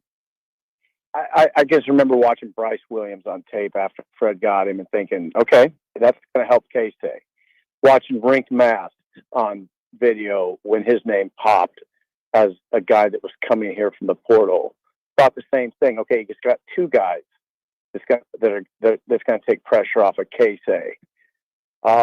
Wiltshire. I've always felt that Wiltshire had a beautiful looking shot. I mean, even though he has not always been accurate at Nebraska, he has a beautiful shot. And that's what he is, the shooter. Because he's not really, he's improved his defense, but he doesn't have great lateral movement. He's a shooter. That's what he is, and he's a good one. So, okay, who am I missing? Marcus Lawrence is a pretty good shooter himself. I just felt this team was going to be hard to defend because K-State is K-State, and he's always a threat. He's had three really subpar games. He's struggling, but he'll come out of it, and that's another guy. Okay, he'll come out of it. K-State's not just got to go away. He'll probably have he'll have a 17-point, 20-point uprising soon, if not a few of them. So I just felt that all along that this would be a good shooting team, and it's been pretty good. I'm not saying that they always filled up from the 3-point territory. They don't, but they're guys who can score, and I think that Fred's emphasis on defense the last two seasons has contributed to this too. No doubt about it. Do you think they are a NCAA tournament team? Do you think? Okay, let me go further then. Do you think they have to be an NCAA tournament team for this to be a success? Yes. Yeah, it's time. I mean, it's time for Fred to get. But I think it's almost foregone conclusion at this point. They look like a team that could win in the NCAA tournament. Matchup is always important. It's always important for anybody. But I mean, come on, they've beaten the number 1 team and the number 6 team. They look like a top 10 team in PBA. Now, I'm not suggesting they're a top 10 team, but yeah, they absolutely look like they're a problem. They're funny. It's a funny conversation because we have that kind of dichotomy. They're really good at home and they've been bad on the road, but they will break through on the road, and that narrative will go away pretty quickly. They're going to win a bunch of games down the stretch and position themselves pretty well. I think it's pretty. I don't mind. They're good. I mean, I think it always comes back to that for me. I've seen enough of them, and I've seen enough moments to say that they just got a good team over there right now. Yeah, I think that's a good way to put it. They are good. Did you? Well, hey, but were you there last night? No, I never go if I don't have to because I get so much more out of the broadcast. It's kind of funny if I don't. I never write live anymore, so I just get a ton more from the commentary and the replay and the camera stuff than I do when I go. Sometimes I walk away thinking, I wish I would have saw that a little bit better, Well, then you got to go back to the old rewatch. Yeah, but this way I don't have to double up. I just can do it. Well, if you would have been there, you would have been pushed away by Dylan Raiola's security at some point, probably. Does he have security? I believe so. Yeah. When he has to like move to specific areas of the arena where the public can't get because they're too worried about people coming down and forming a huge crowd around him. Isn't that something? It's amazing. Well, he's a quarterback and he's a highly acclaimed quarterback. So, and this place is hungry. So it's still, I agree with you. I would attach the amazing word to it too. The hunger part that you just brought up, you could definitely sense it in the basketball arena, especially on a game like that last night. But it's always been there, right? It's not just in big games. Football is kind of getting to that point. Like, how much do you buy the idea of like athletic department, team, athletic department wide momentum, that sort of seemingly mythical idea. I think Trev talks about it a lot, and sort of the importance of one team's success rubbing off on another team and stuff like that. Like, I think it definitely permeates its way throughout the fan base as well. Like, what do you think about that idea of the general hunger and then the success and what that means for other teams on campus? Really hard question, Happer. It's if you don't think it means anything, then that's fine. Like, I don't, It seems a bit of an idealistic notion. Sure. To me. I think that as an AD, you certainly want it to be that way. And I think there could be some validity to it. I'd have to, on the spot, it'd be hard for me to think back what the athletic programs at Nebraska were like, for instance, in 94, 95, and 97. Like, what was it? Was it really humming in all the other programs at that point? I don't know. I don't remember. Basketball was doing okay. Yeah, basketball. There's you just hit a nerve when you say that. Doing okay at Nebraska includes not winning NCAA tournament games, which I've always found to be odd. Yeah, sure. But they were going to NCAA tournaments certainly more often than they are right now. Yeah, maybe look at the teams that have gone to the NCAA tournament. They go and they win. That's what most programs do. But anyway, I don't know. I think it could be valid. That's one you can tell, you can really overthink that one, right? I'd like to think it's the case, but I think you'd need some empirical data to really be able to hammer that point home. Yeah. No, I think you're right. It's not. It's still kind of an idea, or it's still it is an idea. But I think like the football program, or Trev talks about it with the football program all the time. Certainly as an AD, like you said, you want it. But maybe there's momentum, and maybe it's just like, the teams individually have to do what they have to do to win by themselves. What are you keeping your eye on right now in terms of football? Really, I don't have that much for you on the football side of things. What are you sort of watching for right now?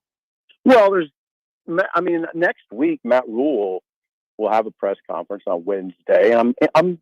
There's a lot. There'll be a lot out of that, because they'll be able to talk about, for instance, the transfers, the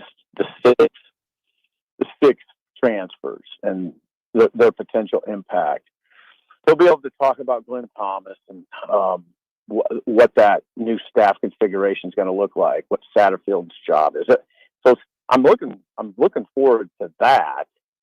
And then Glenn Thomas will have his own press conference in subsequent days. I don't think they'll do it at the same time.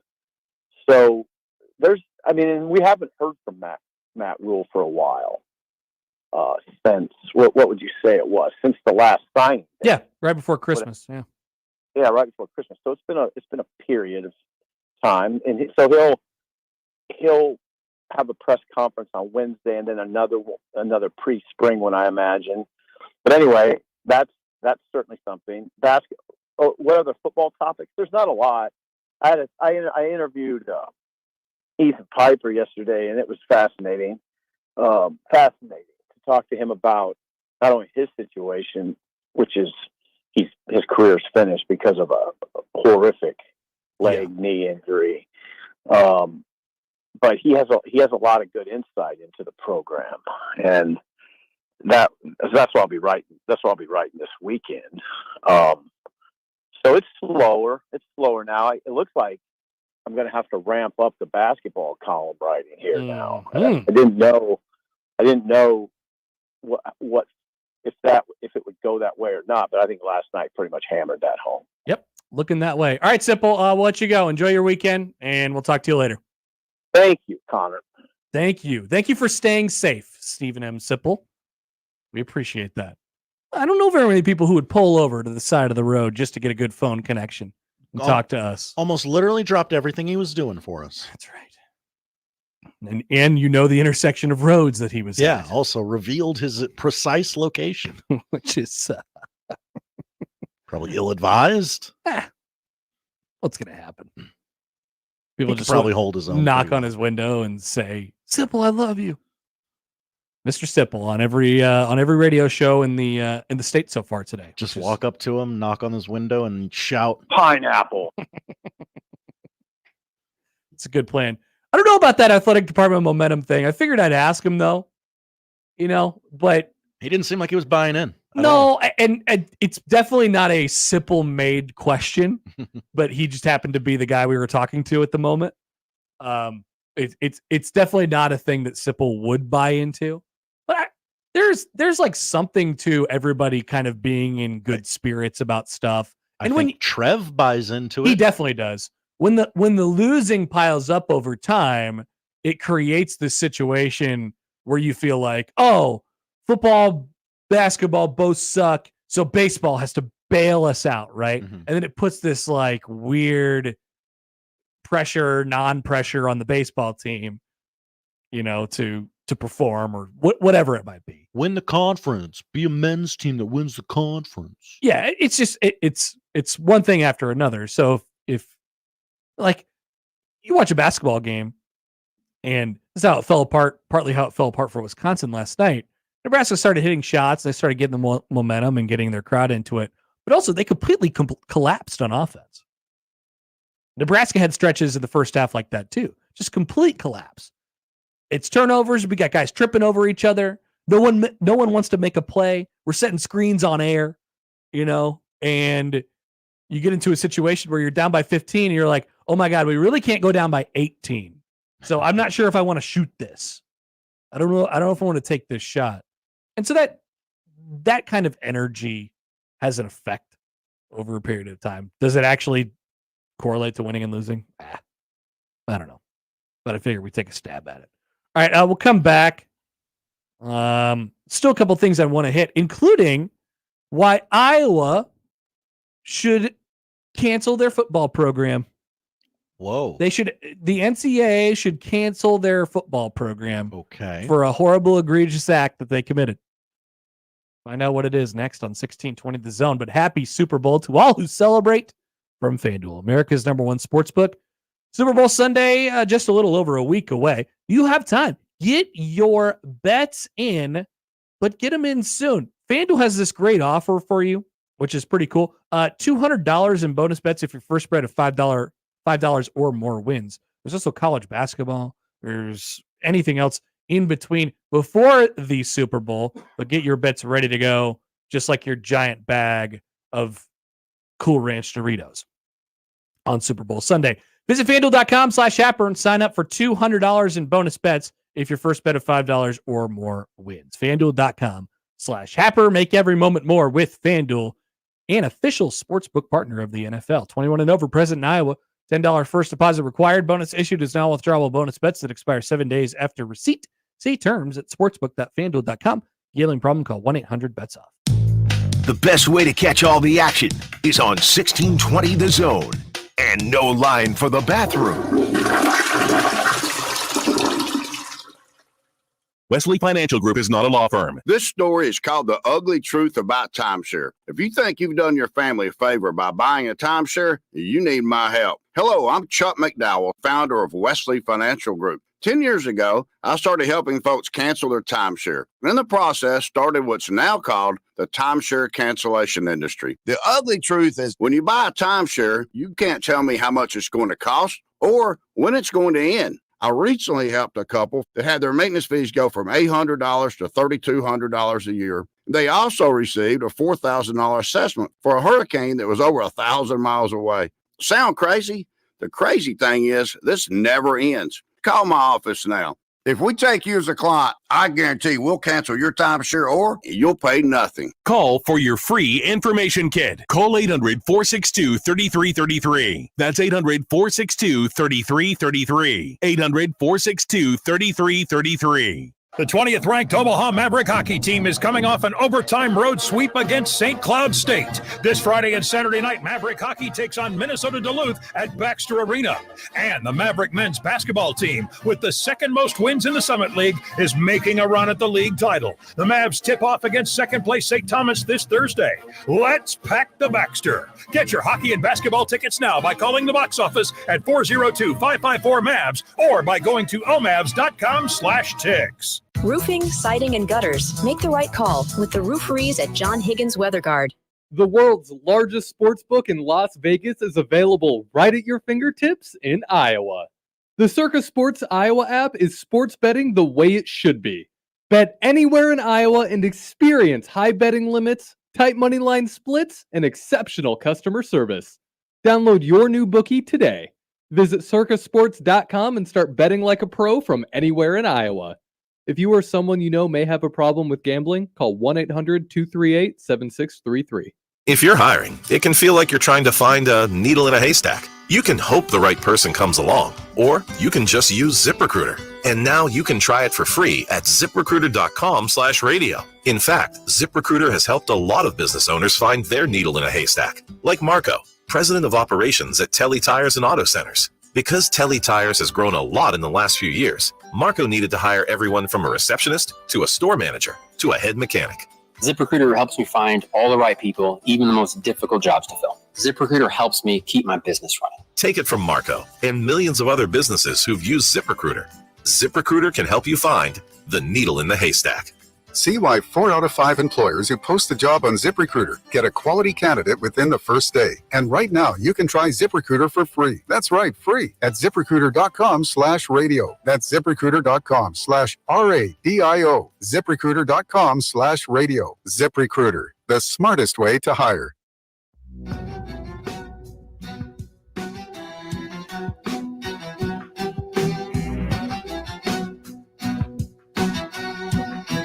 From our friend Scott Docterman yesterday afternoon. What's up, Doc? Covers Iowa football for The Athletic, Iowa basketball as well, Iowa things. He says Iowa is in the process of self-reporting a level 3 violation, NCAA, with regard to impermissible contact with their brand new 5-star offensive lineman transfer from Alabama, Caden Proctor. It's in regard to a text sent to Proctor, then at Alabama, last September, after a tough game from an Iowa staffer. He got a text that said, "Hang in there, buddy." And I think Iowa football deserves the death penalty. There is no tampering. That is tampering. This is just sickening behavior. It's gross. It's beyond the pale. If we're just allowing this, then I just think we're opening the floodgates to so many more things in our sport that we love and is so pure and dear to us, college football. How could we allow a coaching staff member or a staffer to text a player on another roster? We live in a society. And it be a word of encouragement too. Whatever happened to us? So soft. You're telling an Alabama football player to hang in there, buddy? I mean, I thought we were competing against each other. Yeah. So, not friends. I wouldn't be surprised to see Iowa get some real severe, harsh punishments here. I think that's what they deserve. I want to see those stuffed shirts in Indianapolis really lay the hammer down and make an example out of somebody. Prove that you still have the mettle to rule this sport with an iron fist. As we'll take the sarcasm cloak off now. Level 3 violation is a very minimal deal. Oh, I was serious. I'm sorry. And, it is indeed impermissible to send a text to another player from the coaching staff of another team, especially one that has been formerly recruited and potentially would be recruited down the line out of the transfer portal. But Docterman writes, based on that precedent, because we do have a little bit of that, the punishment is further education for the staffer and wow. Wait for it. There's one more thing. Good. Admonishment. Public or private? One of my favorite things that the Big Ten does is when they're mad at somebody and somebody calls it the officials, they send out an email to everybody in the league the next day and they say, I'd like to say out loud that Jim Harbaugh has been publicly admonished for this. And here is my way of saying it is public. It's so dumb. It's so dumb. I always like reading the replies to Doctorman's tweets as well. This one from Mike, who writes in, you have bigger problems, NCAA, besides a team reaching out to a home state kid with an encouraging text. Really? To which Scott Doctorman replies, Iowa is reporting this to the NCAA. The NCAA had no knowledge and did not care about this until Iowa self-reported itself. Or is now going through the process of self-reporting itself. Allow myself to introduce myself. Chris in Montana writes in. Hi, Chris. Hang in there. What's next? A birthday card? I say it's time to make an example out of Iowa. Yeah, who knows where this could lead? Yeah. It could be anything. What comes after a birthday card, Josh? A phone call? What comes after a phone call? $5 Visa gift card? Yep. What comes after that? A giant bag of money? In a McDonald's bag. What comes after that? A giant bag of money that has a little note inside that says, come to Iowa, go into the transfer portal. Boom, you're Tennessee. And boom. So I'd say it's a slippery slope, Josh. Yep. Dion writes in. Hi, Dion. Yes. Hi, Dion. Good to see you. Also, Dion, appreciated for being the first guy in the chat this morning, like 30 minutes before the show started. Waiting for us. Love that. Says, I told you guys this a week ago about this Iowa crap, and all you did was ignore me. Now, I saw the video from that Iowa basketball game. It was maybe the Nebraska game where Caden Proctor showed up and he was wearing a red jacket and red. One of the local reporters, went up to him with a camera and started firing questions at him. And he was basically like, I can't remember the quote exactly, but he was basically like, yeah, well, we stayed in contact this whole time. And I was like, but guess what? This happens and it's said out loud, and no, it doesn't matter. We're all tampering in public now. It's really okay. The only reason this is a story and that Iowa, by the way, after today, you'll never hear about this again because Iowa will self-report this and there will be a violation that won't be made public.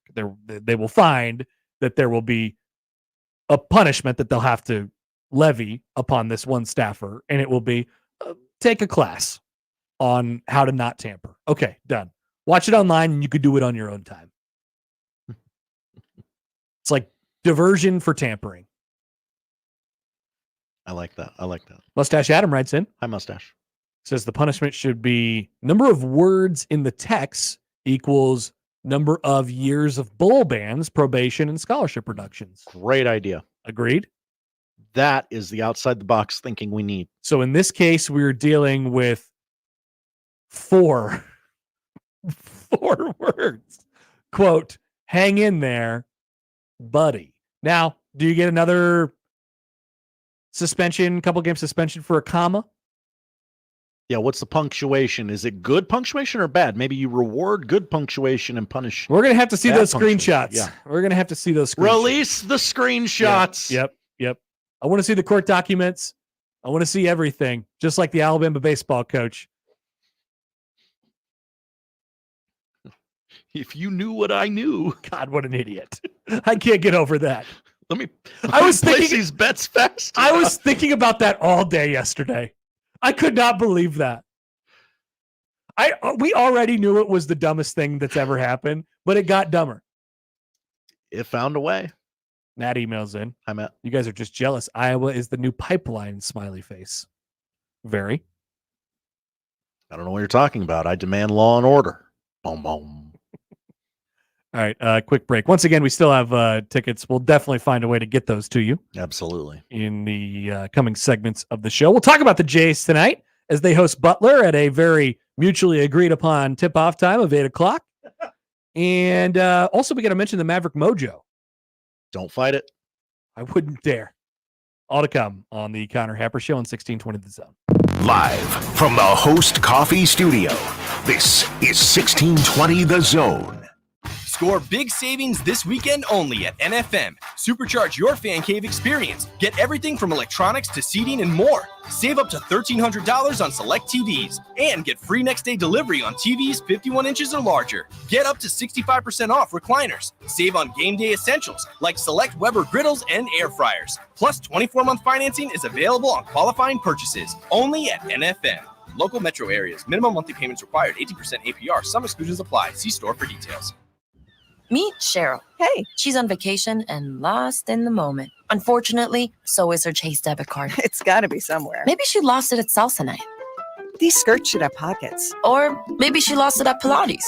3 and 2 and... But she's not worried. With the Chase mobile app, she can lock her card till it turns up. Tools that help protect. One bank that puts you in control. Visit chase.com/checking. Chase, make more of what's yours. Chase mobile app is available for select mobile devices. Message and data rates may apply. JP Morgan Chase Bank, N.A. member FDIC. Down to 7. The Eagles present The Long Goodbye, the final tour, live in Omaha.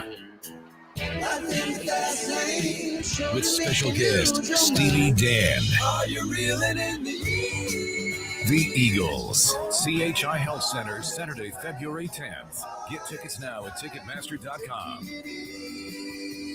The Eagles, The Long Goodbye, the final tour. The Zone Hotline is powered by 42 Degrees. The Source. By your mom's house. There's a lot more to love for a lot less at Salt's Jewelry alone. Now through Valentine's Day, get 50% off a huge selection of jewelry. Heart-shaped jewelry, gemstones, everything you need to show your love. Some exclusions apply. See store for details. It's the Celebration of Love sale with 50% off jewelry at Salt's Jewelry alone. Progressive asks, what do a slow Friday night, bored teenage boys, I'm bored. a pack of fireworks, This is gonna be awesome. and a teetering branch suspended over your car have in common? Look out!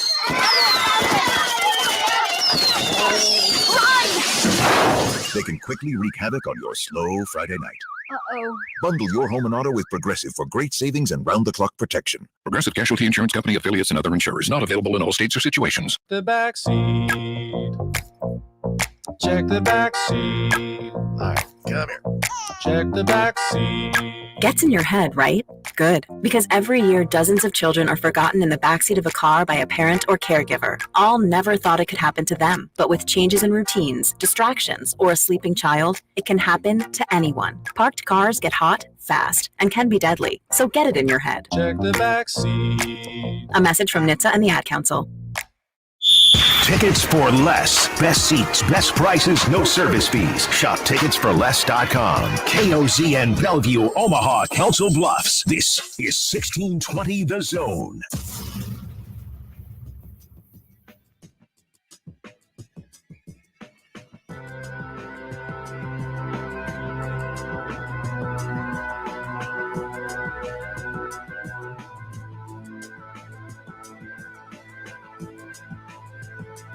All right, welcome back. We're the Connor Happer Show here on 1620 The Zone and on 1620thezone.com. Glad we solved all of that with Iowa football.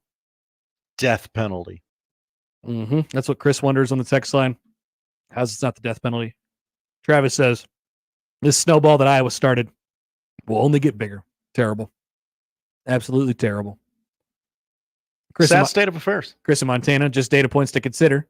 If they say, hang in there, what's next? A birthday card? And then after that, you know what happened. So just data points to consider. I can only wonder what happens next. That's when the you-know-what's come in, Josh. All right. Let's actually sit back and talk about this for a few minutes. The Big Ten and the SEC announced a formation of a joint advisory group. What if the Big Ten and the SEC were like, here's a joint? Branded weed. Pretty funny. They are going to combine together on an advisory committee full of university presidents, chancellors, and ADs to address significant challenges facing the college athlete at the moment. These challenges, according to the release from the Big Ten, include but are not limited to recent court decisions, pending litigation, a patchwork of state laws, and complex government proposals compel the two conferences to take a leadership role in developing solutions for a sustainable future of college sports. This advisory group will engage with other constituencies as necessary, including consultation with student athletes and other key leadership groups within both conferences. Tony Petitti is quoted in here. Remember Tony? Oh, how could you forget? Tony Pepperoni. The Big Ten and SEC have substantial investment in the NCAA. And there's no question that the voices of our two conferences are integral to governance and other reform efforts. We recognize the similarity in our circumstances, as well as the urgency to address the common challenges we face. Thank you for recognizing that, Tony. Here's Greg Sankey. There are similar cultural and social impacts on our student athletes, our institutions, and our communities because of the new collegiate athletics environment. We do not have predetermined answers to the myriad of questions facing us, and we do not expect to agree on everything, but enhancing interaction between our conferences will help us to focus on efforts on common sense solutions. The last line for the release reads as such. The advisory group will have no authority to act independently and will only serve as a consulting body. Its composition, charter, and timetable, as well as the specific questions it might examine, have yet to be determined. Josh, cue up the old screenshot from the Alliance. Remember the Alliance? Oh, yeah. One of my favorite The Big Ten, famously in the Alliance. We were all doing Zoom, and there was Kevin Warren and Jim Phillips and the Pac-12 guy, Kliavkoff, all on a Zoom call together with the same background that said, go Big Ten, go Pac-12, go ACC. And then the Big Ten got the opportunity to say, actually, no, thank you. We'd like to steal your teams now. They've told us we can sit at the cool kids table. I've seen a lot of the I think you should leave. We're all trying to find out who did this meme. It's very good. I've also seen the Spider-Man meme. They're very good and they're very truthful in these moments. But here's what I'd like to focus on. This is our unofficial kickoff of summer. Congratulations, Josh. Summer is here. We made it. The Groundhog said so today, and the Groundhog also released us this beautiful, beautiful statement jointly from the SEC and the Big Ten. This is the stuff that we do in the summer. This is what we talk about. Does it matter? Yes, of course. It matters for the order of our sports and our collegiate athletics framework. But do we actually care about it as it pertains to when the football games and the basketball games and the baseball games are being played? No. Not a lick. So happy summer. Happy summer to you all out there. And yeah, you could definitely see where this goes after this. It's kind of we've been saying it's the beginning of the end for a very, very long time now. But if just keep this in mind. The only thing stopping the Big Ten and the SEC from collabing together in some sort of way and creating not a mega super conference where they're both together, but sort of an alliance where they could basically just sway voting power on things, is themselves. The only thing stopping them is themselves. Yeah. So if the door is open to some sort of a working relationship where they can talk about things and maybe, think about some of the things that apply to them and maybe not so much the other conferences. And I don't know, maybe how they can continue to stiff arm the other conferences out of the world that we all live, that the Big Ten and the SEC live in right now. Then it opens the door for some more things to happen. The NCAA should be concerned. Certainly the other conferences should be concerned. But yes, this is like the Yankees and the Red Sox like combining together, and they're like, hey, if we agreed on things, then we could get a lot done together. We could really throw some weight around. To be honest with you, the analogy really works because I don't want to live in that world. I want to live in the world where the Big Ten and the SEC hate each other. Yeah. I want to live in the world where the Red Sox and the Yankees absolutely despise each other. Yeah. Where remember Pedro throwing down? Yeah. Don Zimmer.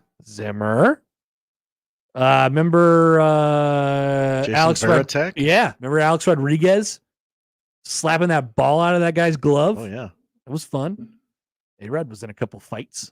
But I want to live in the world where they hate each other.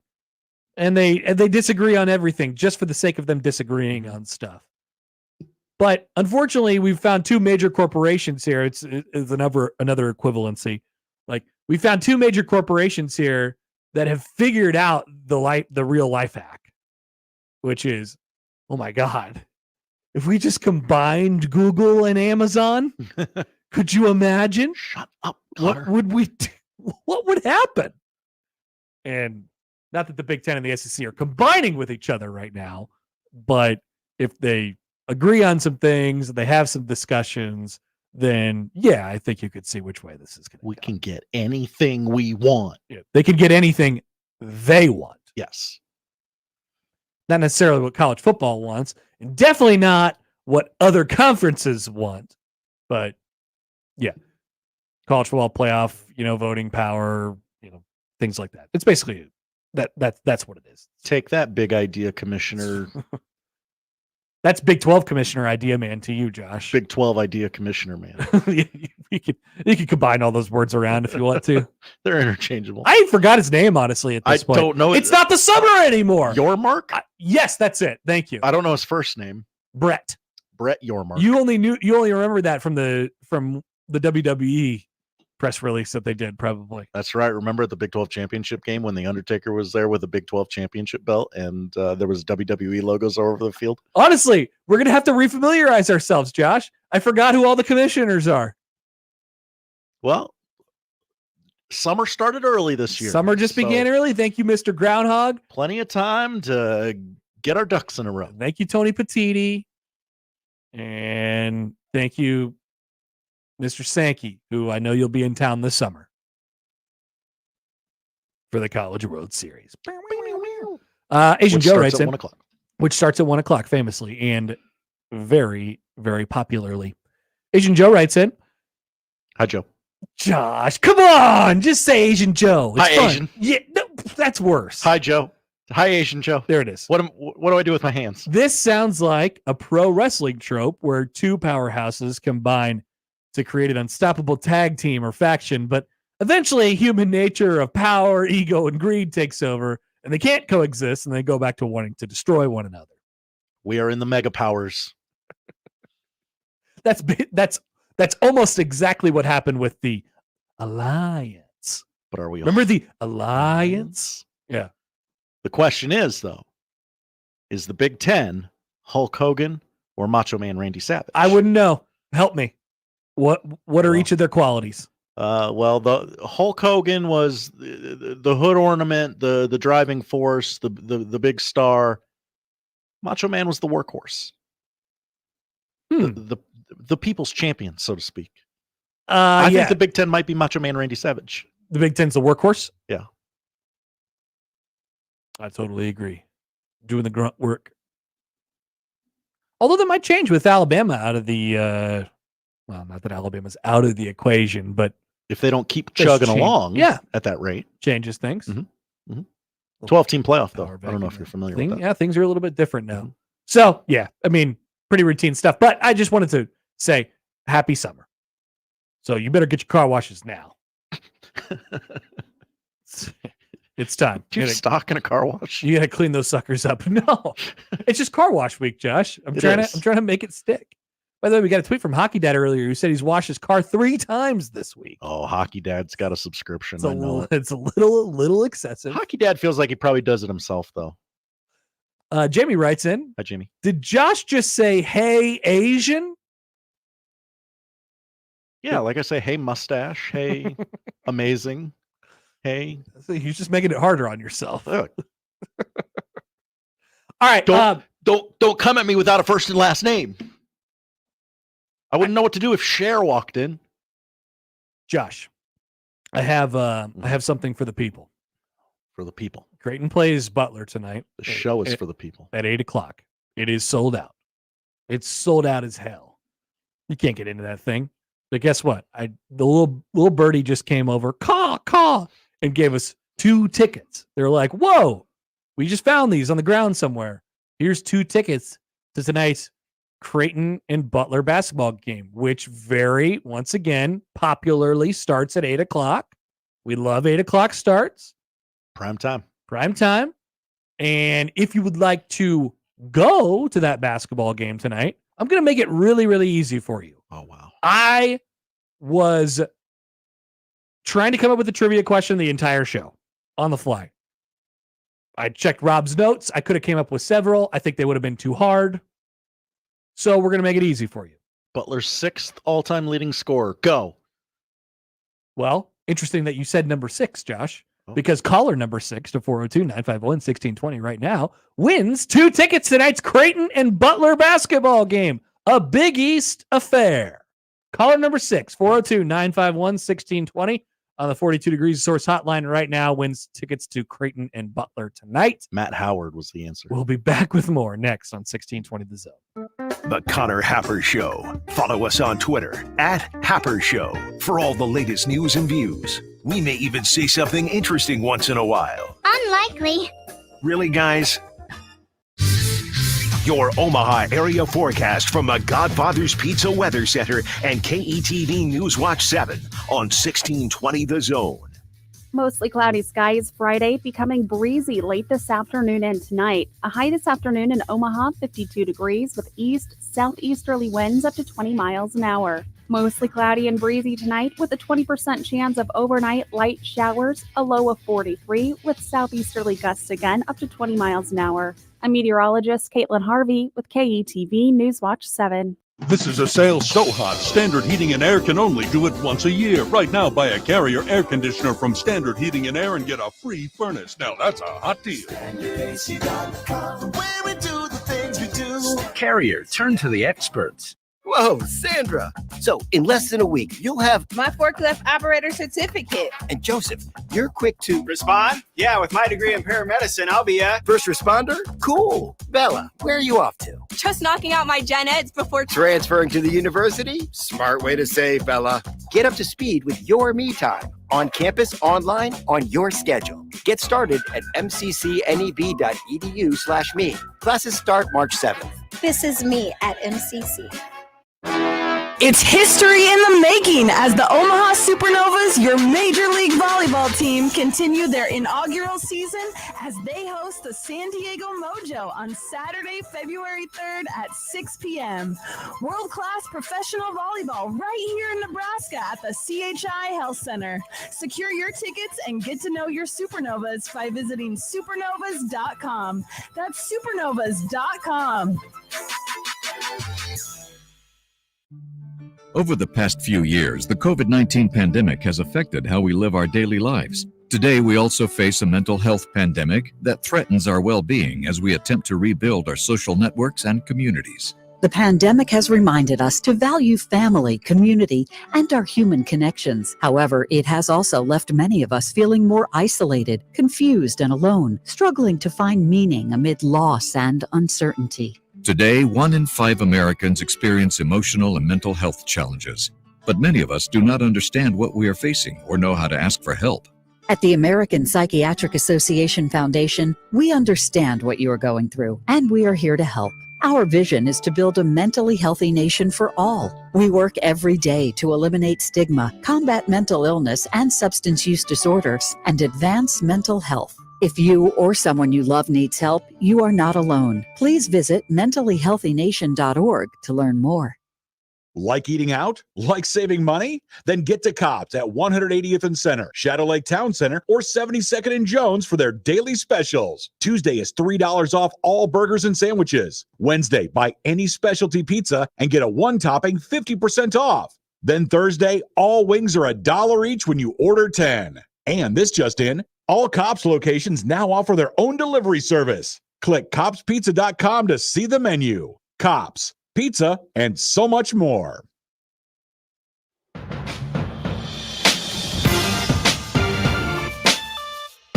Congratulations to Kevin, our winner of 2 tickets to tonight's Creighton and Butler basketball game. He's going. He'll be there watching Jays live. What?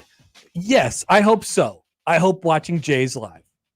I feel like people are getting used to it now. They're not wondering what is going on and who is this person and what is he talking about. Well, it's the first season they've ever done this. The audience had to adjust. There's an adjustment for it, and now they love it. They crave it. They love it and they crave it. I've been told that. Tonight there'll be a presentation regarding Creighton's successful Sweet 16 volleyball season this year, and we'll be talking to Coach Booth in the pregame spot, I believe. Love that. So that should be fun tonight. By the way, piggybacking off of what Nebraska basketball did last night, I saw many, many Creighton people applauding themselves. Look at this. This turned out to be the greatest thing we've ever done. It was just, Creighton fans, they say it in a way, it's like, it's just a routine, like, hey, go down there and win by 30. And it actually turned out to be one of the best things that's ever happened to us because Nebraska just keeps beating these teams and they keep beating them at home. And Creighton's been the one team this year to do it. They did the impossible. Matt DeMarinis pointed out on Twitter last night that both the Creighton men and women won on the road in Lincoln this year. And there's only one other team in both men's and women's college basketball who has won on that floor this year. And that would be the Indiana women. That's it. They're very good. Creighton men, Creighton women, Indiana women. That's it. 10th in the country, Indiana women. Mm-hmm. Creighton right around there as well. It'll be interesting to see how Creighton, kind of looks tonight, coming off that longish break after that really long stretch of, playing a whole bunch of games in a short period of time and kind of slobber knockers as well, with the exception, of course, of DePaul. They did play DePaul. And Butler is just this weirdly built basketball team. They're a bunch of 6'3", 6'4", 6'5", 6'6" guys, and they kind of are like positionless. Remember Posh Alexander from St. John's? I do, actually. St. John's basically took their team last year and they just spread out throughout the entire country. Sure. AJ Stores on Wisconsin. Rick Pitino got in there and he said, pack your bags. He told everybody get the hell out except for Joel Soriano.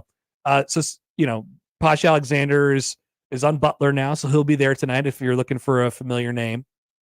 But they're tough, man. It's a tough basketball team. Now, like the metrics don't necessarily check out that way for them, but you watch them and they're like they kind of just want to muck it up a little bit. 10-2 at home, 2-4 on the road. Nothing overly impressive about Butler. Yeah. But they've found a way to sort of, they've beat up on the bottom feeders, and then they have the one win against Marquette this year. So it'll be important for Creighton to sort of defend their home court tonight. That's a good road win. It was at Marquette. It is a very good road win. A very good road win. Mm-hmm. And so you get through tonight and you look ahead for Creighton a little bit. Wednesday on the road at the Dunk, for the artist formerly known as the Dunk. Right. And then out in Cincinnati for the rest of that week, playing next Saturday. And then Georgetown and Butler, that is your next 5 games. Butler, Providence, Xavier, Georgetown, Butler. Like, I'm not naive enough to say I think Creighton should go 5-0, or they certainly can go 5-0 in that stretch. If they do, they will have then won 8 games in a row. They'd be 12-3 in the league. They would have certainly cemented themselves as a league contender heading into this back 5 of the schedule, which features UConn, St. John's, Seton Hall, Marquette, and Villanova. And they're already competing for a Big East championship right now. And if you sort of continue to hold up your end of the bargain over the next 5 here, then you're going to really, really put yourself in position. All of a sudden, you wake up, boom, there it is. You got a Big East championship right in front of you again. It's pretty good stuff. 4 of Creighton's final 6 games are on regular old network television. Yep. Wow. Yep. on a network television. I think Rob had it in his notes today that a win tonight. Oh, I want to make sure I want to get this right. Yeah, don't misquote Rob. No, I wouldn't dare.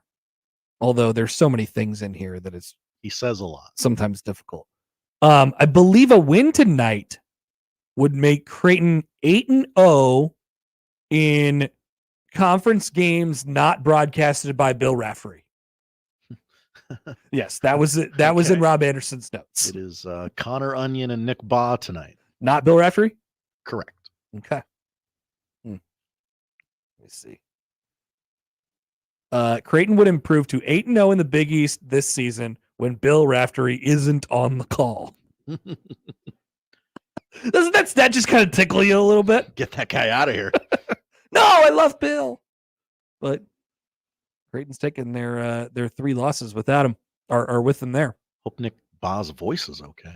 Creighton, also with a win tonight, would win its 34th straight home game played on a Friday. A streak that started in 1977. We should just do this before every game. We should just do this before every Creighton game. Just go through the most random Rob notes that we can find. They haven't lost at home on a Friday since the 70s? That is correct. Wow. Much like no team ever, loses when they're up by 15.5 and they're in their AP top 10. That's like Creighton playing at home on Fridays. Penn State's had a player in every Super Bowl, except the ones where there wasn't a Penn State player in the Super Bowl. Also, just one more little Rob nugget. Creighton, with a win tonight, would clinch its 25th winning season in the past 26 years. They would clinch that's over 500 record if they win tonight. I think they have higher expectations to that than that, but yeah. MB4CU writes in. Hi, MB4CU. That Los Nova at home really stings big time. That may end up making a little bit of a difference when you're talking about the Big East title race later on. It really will. I mean, and that loss is certainly not aged well as well. But another thing that I got right, Josh, Kyle and Neptune. You're so good at predicting. I'm really good at this. You can have the football stuff. I'll take the basketball season. Okay. It's all on me. We've done some things pretty well this year. Thomas writes in on the Equitable Bank inbox. Hi, Thomas. Creighton fan here. Beating Lincoln is important. Beating Nebraska is important, but nothing special. Nothing special. It's a terrible program at its best.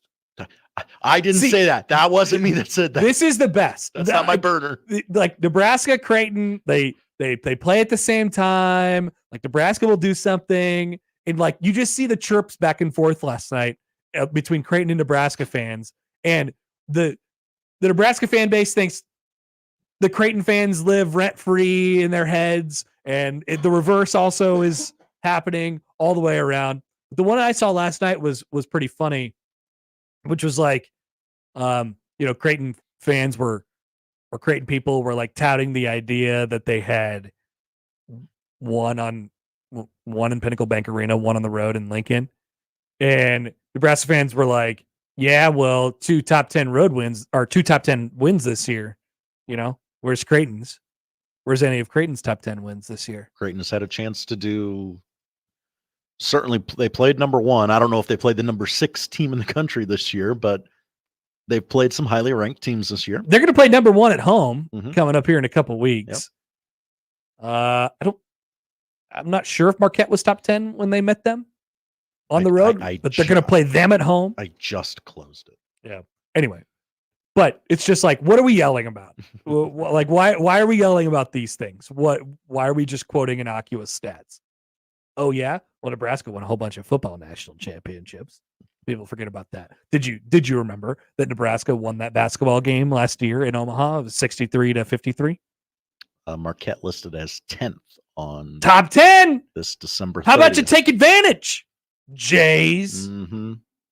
So dumb. Well, they got to win it at home. That home is when my best friend Frank Caliendo will be there on Saturday, March 2nd. Jefferson Steelflex writes in on the YouTube. Hi, Jeff. Normalize being a peaceful Jaysker. Honestly, no, keep it going. I appreciate the entertainment value that I get out of it. It's really fun. Seriously, I just watch them go back and forth, and there's no winner. Everyone loses, except for Nebraska basketball when they beat top 10 teams on their home floor. Josh, one more thing before we get to the poll questions and get out of here. I love one more thing. We have one more thing. So we mentioned this a long time ago, but we actually have some concrete evidence that this is going to happen now. We do. The steroid Olympics. We're doing this. They're calling it the Enhanced Olympics. Sure. And if it makes you feel, if that already didn't make you feel really dirty, try this on for size. Okay. Silicon Valley billionaire Peter Thiel is throwing his financial muscle behind Olympics on steroids. That's right. Silicon Valley billionaire Peter Thiel is indeed bankrolling the steroid Olympics, the enhanced games, which will actively encourage athletes to use performance-enhancing drugs. One wrinkle I thought of, because we've had a little time to digest this story. Mm-hmm. Which former Olympian is jumping in on this? Well, there's some potential obvious answers. The ones we knew and the ones we didn't know. Yeah. I think this is the dumbest thing. I can't remember what my take on this was the last time, but this is the way it hits me right now. I completely hate this. This is the worst thing that's ever happened. I see people lauding this, and they're like, man, this actually is kind of fun. Could you imagine just like, we basically had this in Major League Baseball in 2002. I think this is where it works, like right here on the radio, like, oh, wouldn't it be funny if XYZ happened? And they're gonna trot it out here, and it's just I don't know if it's like gonna be fun, guys. Here's the other thing. Like, I hope that they are Olympic caliber athletes. You know what I mean? Not just like beer hall. Because if it's just dudes on steroids, like it still doesn't matter. Like you still have to run fast, be able to run fast. You still have to, like if it was baseball, you still have to hit the ball. Yes, you might be able to hit it further and more often, but you still have to hit it. This is dumb. The interesting thing is going to be also, it makes it so much worse that it's just bankrolled by Silicon Valley guys. It's going to be that's the PayPal guy. It's the PayPal Facebook guy. It's going to be. He's Elon Musk's friend. Well, I only took a little bit of steroids versus the guy's like, I took all the steroids. Like they'll have it with like they'll put the syringes up against each other. It's like, this is how much steroids this guy took. This is how much steroids this guy took. And this is how much steroids this guy took. I took the minimum amount of steroids, and I did better than the guy who took all the steroids. The billionaire plans to provide more details on April 17th and promote the controversial concept in Paris during the summer real-life non-steroid Olympics. I'm sure everyone will talk to him. Yes. Nobody will have lists and say, don't talk to that guy. There are also other tech billionaires who are involved in this. Imagine it's only a matter of time before the Saudis get involved in some way, shape, or form. Oh, yeah, there's a good idea. Yeah, it's coming. Don't worry. All right, we'll come back. Poll questions. We'll tell you what to watch on the other side on 1620 The Zone. Big names, big games. We've got them all. 1620 The Zone. Host is roasting every morning. Host is roasting every day. Since 1972, family-owned and locally roasted Host Coffee Service has been roasting the finest coffee for businesses and restaurants. If you're ready to change to a better coffee provider, it's time for Host Coffee. Omaha's best coffee since 1972. Host Coffee is always roasting something good for you. Hey folks, Kent Pavelka again to tell you about your local concrete experts at Everlevel Concrete Repair. Now, if you have cracked, uneven concrete, Everlevel can fix it at a fraction of the cost compared to replacement. This is no Band-Aid. Their products are built to last. It gives your concrete the durable protection it needs, and there's still time. I chose Everlevel for my driveway, and I've got peace of mind with their long-term transferable warranty. Everlevel's products and customer service are top-notch, and that's why they've been voted Best of Omaha again this year. Say it with me. Everlevel, Everlevel, Everlevel. The 20th ranked Omaha Maverick hockey team is coming off an overtime road sweep against St. Cloud State. This Friday and Saturday night, Maverick hockey takes on Minnesota Duluth at Baxter Arena. And the Maverick men's basketball team, with the second most wins in the Summit League, is making a run at the league title. The Mavs tip off against second place St. Thomas this Thursday. Let's pack the Baxter. Get your hockey and basketball tickets now by calling the box office at 402-554-MAVS or by going to omavs.com/ticks. What is dedication? The thing that drives me every day as a dad is Darian. We call him Day for short. Every day he's hungry for something, whether it's attention, affection, knowledge. And there's this huge responsibility in making sure that when he's no longer under my wing, that he's a good person. I think the advice I would give is you don't need to know all the answers. The craziest thing was believing that your dad knew everything. So as a dad, you felt like you had to know everything. You had to get everything right. It's okay to make mistakes. As long as it's coming from love, then, it kind of starts to work itself out. I want him to be able to sit back one day and go, we worked together, we did a good job. That's dedication. Find out more at fatherhood.gov. Brought to you by the U.S. Department of Health and Human Services and the Ad Council. Hi, we're the Goo Goo Dolls. We're fortunate that we can give our daughters everything they need to grow and learn. But not every child can focus on classes and play dates. Nearly 13 million kids in the U.S. face hunger. That's 1 in 6. School lunch might be their only meal each day, and it's heartbreaking to imagine any child going to bed hungry. We're dreaming of a perfect day when kids can smile, play, and just be kids without worrying about where their next meal will come from. Feeding America is working to make that perfect day a reality. Each year, the Feeding America network of food banks rescues billions of pounds of good food that would have gone to waste. That food is given to families and children in need. Being a kid should be about doing things that make an ordinary day extraordinary. Learning to play an instrument, building a sandcastle, hosting tea parties. Hunger should never be an obstacle to growing up. You can help end childhood hunger in your community by visiting feedingamerica.org. Brought to you by Feeding America and the Ad Council. Prescriptions require an online consultation with a healthcare provider who will determine if appropriate. Restrictions apply. See website for details and important safety information. Subscription required. Price varies based on product and subscription plan. If you're having problems in the bedroom, talking about it is the last thing you want to do. Same goes for hair loss, anxiety, or even depression. That's where HIMS comes in. Through HIMS, you don't have to talk about it. You can do something about it. Just go to hims.com/start, where you can find a variety of potential solutions for the problems men face every day and save up to 95% on generic alternatives. The entire process is 100% online, making it incredibly simple, straightforward, and above all, private. If prescribed, treatments made using clinically proven ingredients are shipped directly to your door in low-key packaging. So if you're experiencing ED, hair loss, anxiety, or problems with your general health, you don't have to go to the doctor or the pharmacy or spend all day talking about it. Just go to hims.com/start and do something about it. Get started today at hims.com/start. That's HIMS.com/START.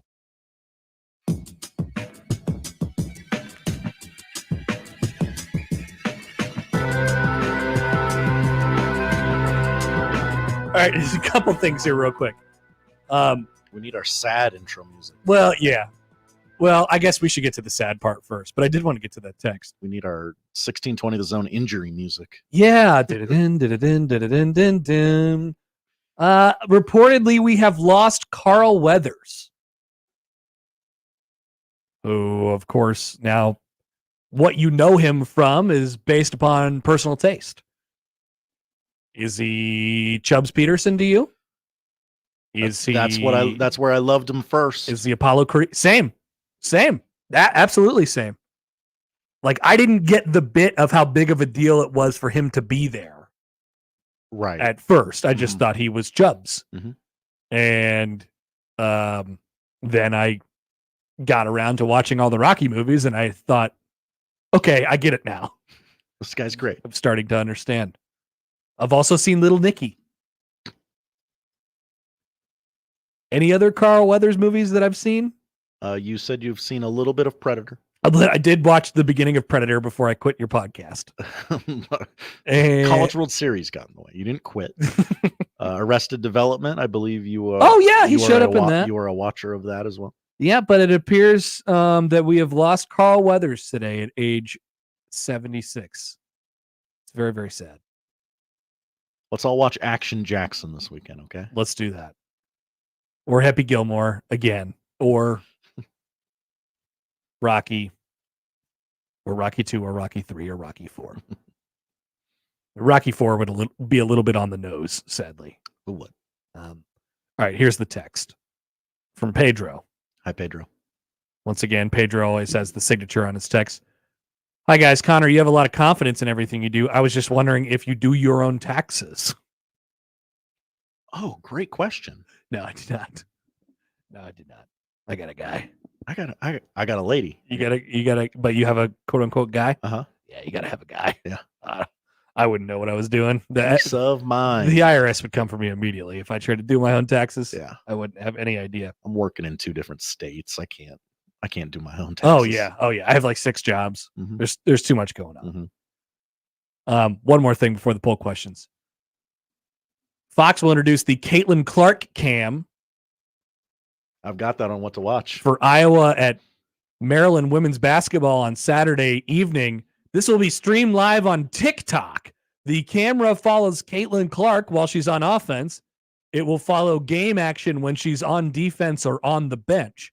It will have natural arena sound, no broadcasters, but it will only follow Caitlin Clark when she's on offense.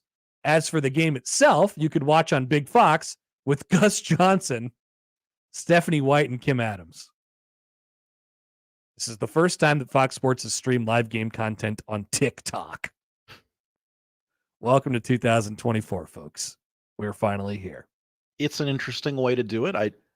Honestly, you will, if you do an ISO cam for her on offense, you will gain a pretty good appreciation for what she does. She's always going somewhere. Mm-hmm. She's never standing in the corner. And people are always chasing her around too. Yeah. So this is actually kind of cool. I just don't know if I'll bump into it on TikTok. Maybe go on YouTube or something like that. Anyway, to the poll questions at Happer Show. Is Groundhog Day a bit? Yes. Absolutely. 88% agree.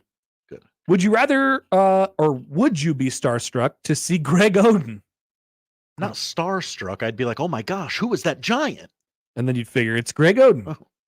87% say no. Hoodie with a blazer, question mark. Yes or no? This is a tough one.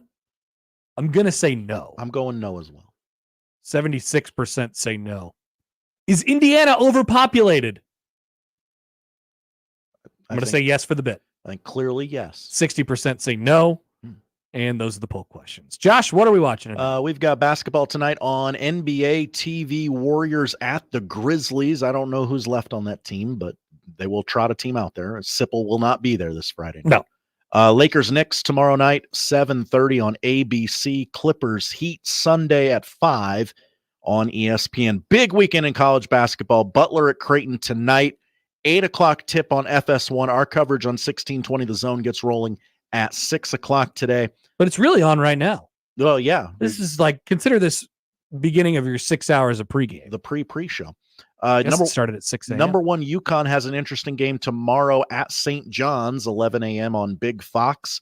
And then these are the ranked matchups tomorrow. Number 4, Houston at number 8, Kansas, 3 o'clock on ESPN. Number 7, Duke at number 3, UNC, 5:30 on ESPN. Number 12, Iowa State at number 18, Baylor, 7 o'clock, ESPN2. Number 5, Tennessee at number 10, Kentucky, 7:30 ESPN. Sunday at noon on CBS, number 2, Purdue at number 6, Wisconsin. Neither of those teams have beaten Nebraska. Well, actually, that's not true. Well, yeah. Wisconsin has beaten. Nobody's beaten Nebraska at Pinnacle Bank Arena. That is correct. And then except Creighton. Sunday, 5:30, FS1. Nebraska at number 14, Illinois. Can they get another ranked win and shut me up in the process? I don't know. I'm going to say unlikely. I'm going to say, do you see a path? A small path. Okay, yes, good. Number 3, Iowa in the women's game at Maryland, 7:00 tomorrow night on Big Fox. We already talked about the TikTok aspect of the game. Number 10, Indiana at number 8, Ohio State, 11 a.m. Sunday, FS1. And number 7, UCLA at number 4, Stanford in the women's game, 3:00 Sunday on ESPN2.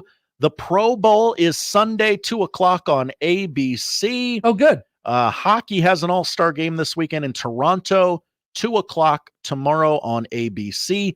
Minnesota Duluth at Omaha. Hockey tonight, 7:30 on CBS Sports Network. And Mr. and Mrs. Smith is on Amazon Prime. All 8 episodes starring Donald Glover as Mr. Smith. That was discussed on the afternoon crossover a couple days ago. It was. Josh, thanks. Thank you, Connor. Speaking of the afternoon crossover, it is coming up next. If you missed anything, 1620thezone.com is where you can find it. Have a good weekend. And we'll hope that Nebraska wins this weekend so Josh can be quiet. See ya. Live from the Host Coffee Studio, this is 1620 The Zone. Make the right call. John Higgins Weather Guard, the home of the roofery. When it's time to replace or repair storm damage, make the right call. John Higgins Weather Guard, the local, trusted, and proven choice. No one has installed more DaVinci roofs, and there's a reason why John Higgins Weather Guard is the nation's leader. Community member, community supporter. Make the right call. John Higgins Weather Guard, the home of the rooferys. Make the right call.